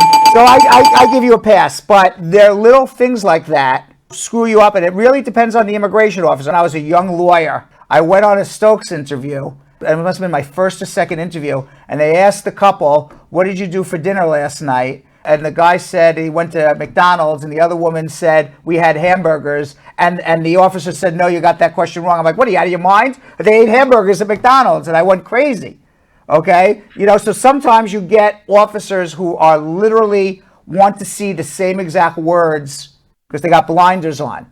So you really have to really think about it ahead of time before you go to your interview. You got plenty of time, but you did really well. I really appreciate you guys coming on. Thank you. And we look forward to hearing more about your relationship. It's really amazing. You guys met on Tinder in 2 weeks. You got engaged. A month later, you were already married and filing papers for your green card. Your entire lives have changed. It sounds like they've changed for the better. So congratulations to you both. Jessa, you wrote a wonderful article about your experience to date in the New York Times, and I read it, and I thought it was really wonderful. So congratulations to you as well. Thank you. I appreciate you coming on. So we have no Yo-Yo, no Vanessa. It's one of those days. I'm going to try my best. I don't know if I'm going to be able to get to everybody's question. I'm going to try my best right now to read some social media questions. I feel terrible that we're not able to do it, but let me see if I can try to read as many as I can very quickly here. I'm going to ask myself the question. I'm going to, like we did from the pandemic, from my dining room. Let's see what we got here. My PS has a question. My immigrant visa IR1 interview was scheduled at the U.S. Embassy before February 24th, 2020, but canceled due to medical reasons. Does public charge rule apply to my case when I go for the interview the next time? Yes, it does, unfortunately. NitD on YouTube has a question. Hi, Brad. Is it possible to submit my civil documents, my police certificate, at the time of the interview since the officers are not working as usual? No, you got to give all your civil documents to the National Visa Center, or they're not going to forward everything to the U.S. Embassy. Cardo Simmons, hey Brad, what's the B1, B2 visa for when you're in America? That's a tourist visa. You're coming to visit. The B2 is you're truly a visitor, like you're going to Disney World. A B1 is a visitor for business. You're coming for a business meeting, but you're not actively working in the United States of America. Naja Danishars has a question. Hi, Brad. I'm an LPR. I got married on March 20th, 2018. My husband's case is pending at the National Visa Center. By the time he gets his interview, we'll be married for more than 2 years. Will he get a 2-year or a 10-year? He's going to get a 10-year no matter what, because you only get a 2-year green card when you're married to a U.S. citizen less than 2 years. You automatically get a 10-year green card married to a lawful resident. Lilith Katchuran.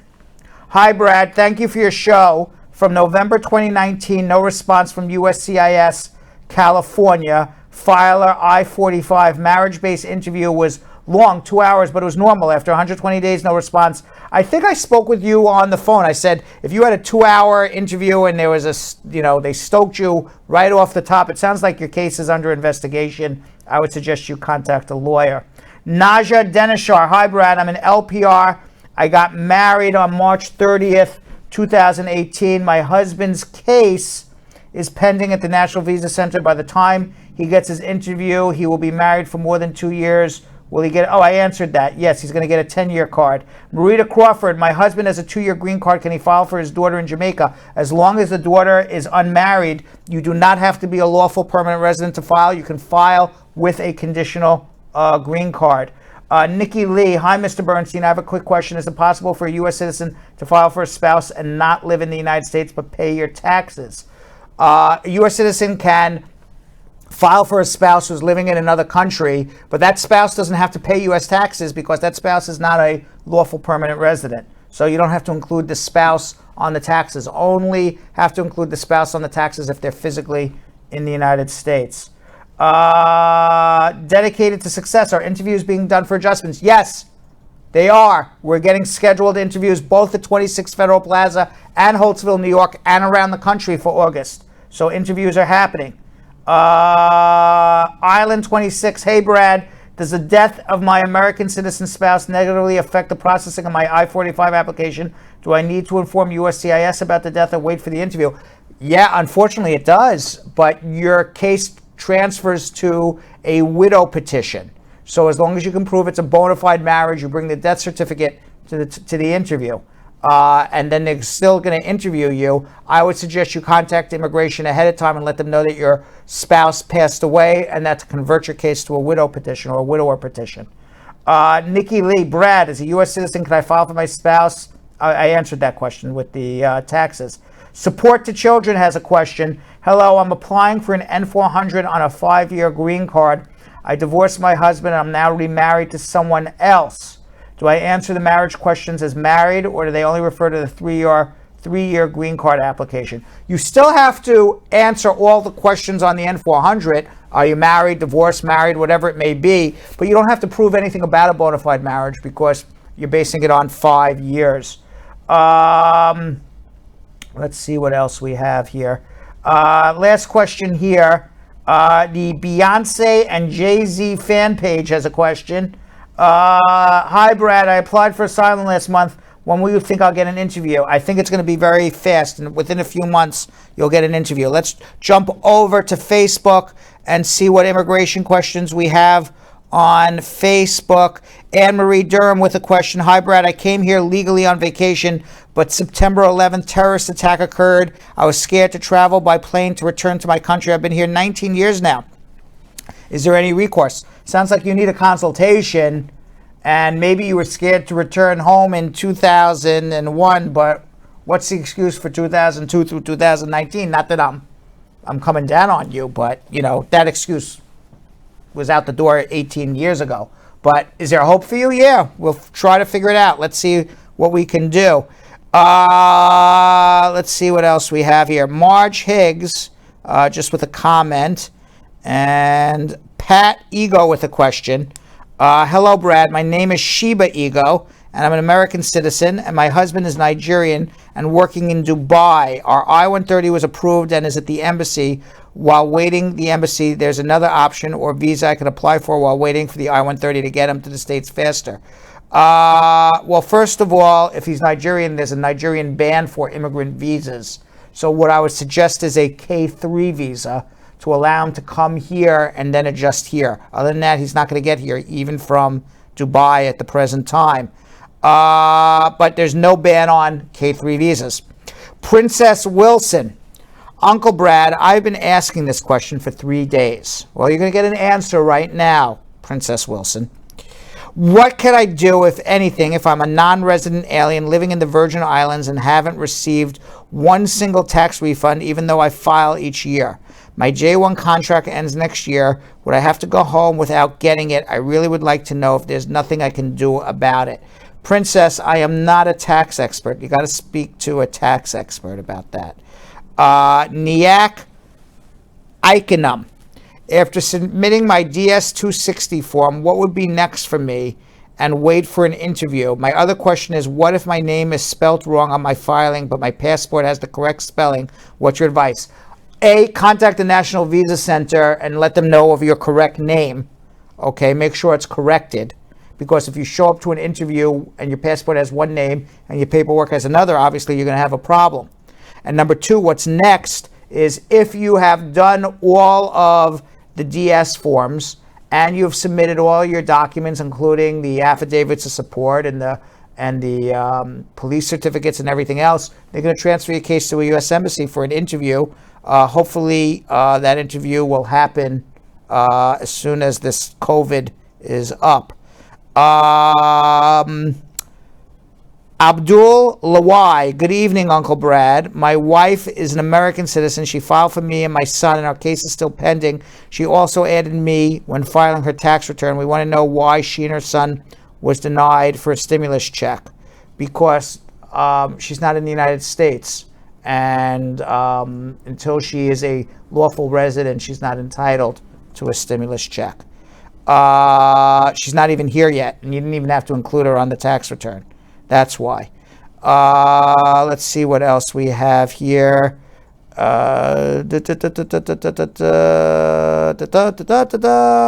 doing this.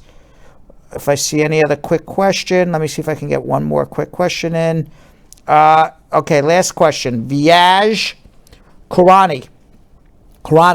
Hi, Brad. I have a green card last year, and I applied for my son and daughter. They both case in the National Visa Center.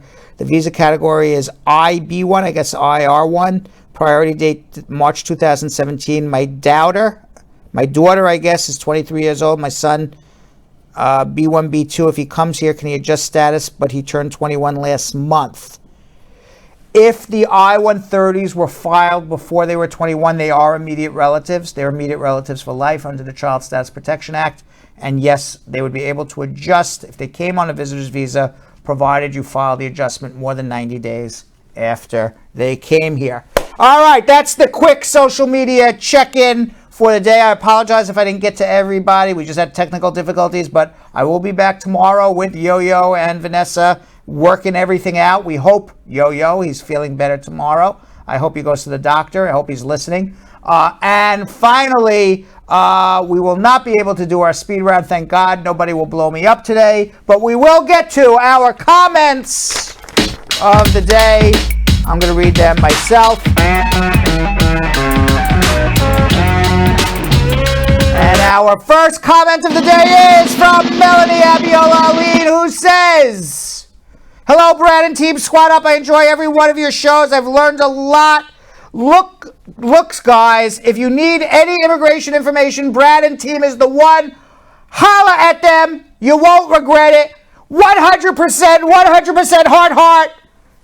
High five, high five. Thank you very much, Melanie. Our next comment of the day comes from Dip Fab Cake Affairs, who says, "Thanks, Uncle Brad. You are the greatest immigration advisor. God has ordained you to be very talented and experienced. No one can change this. Keep on doing your good job." Thank you very much, Dip Fab. Our next comment of the day comes from Marge Higgs. "Yo, your apartment's going to be flooded with the squatties. Well, coming to take care of you." Yes, but please make sure you wear your masks if he's sick. Tia Persuade with a question, with the comment of the day, who says, "Uncle Brad, you are doing a good job. And can you please decide to run for president in the future, because we need a person with knowledge and you get it all. You are one and only the best. Brad for president." And finally, Norda Lee. "I have an idea. Why can't immigrants donate $1 towards USCIS so we can get all our cases processed?" I don't blame you. Why doesn't every American donate $1? They don't even need $1, a quarter. All right, and with that, guys, sorry for the technical difficulties, but I hope you had fun anyway and learned a whole bunch of stuff as well. And we will get somebody to figure out what our technical difficulties are, and we'll see you all tomorrow. Thanks for watching. So, Sam, as part of the production, we have to say this disclaimer at the end of the show. Do you mind reading it for me? Okay, but you know, Brad, I have to do everything around here. It's bad enough I've got to remember everything that happened on the episode from the previous day. Forget it. I'll do it. The proceeding was information only and not specific legal advice. Consult an attorney about your individual situation. Prior successful results do not guarantee a similar outcome in the future. To make an appointment with the Spar Bernstein Law Firm, located at 225 Broadway in New York City, call 1-800-529-5465. That's 1-800-529-5465. Easy to remember, 1-800-LAW-LINK. That's 1-800-LAWLINK.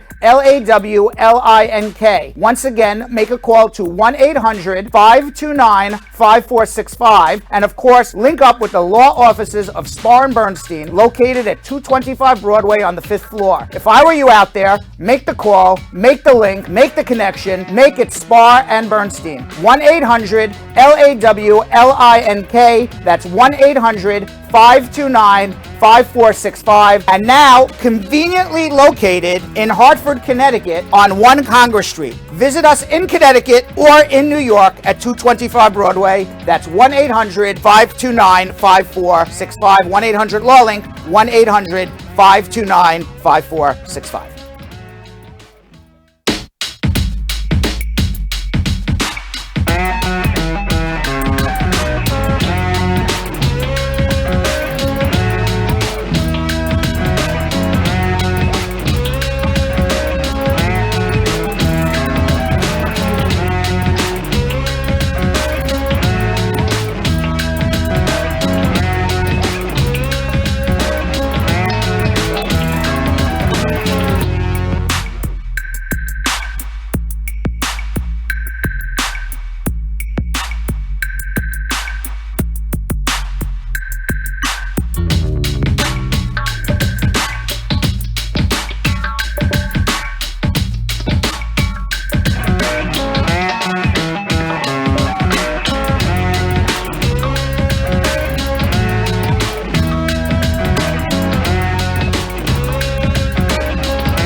What are you doing?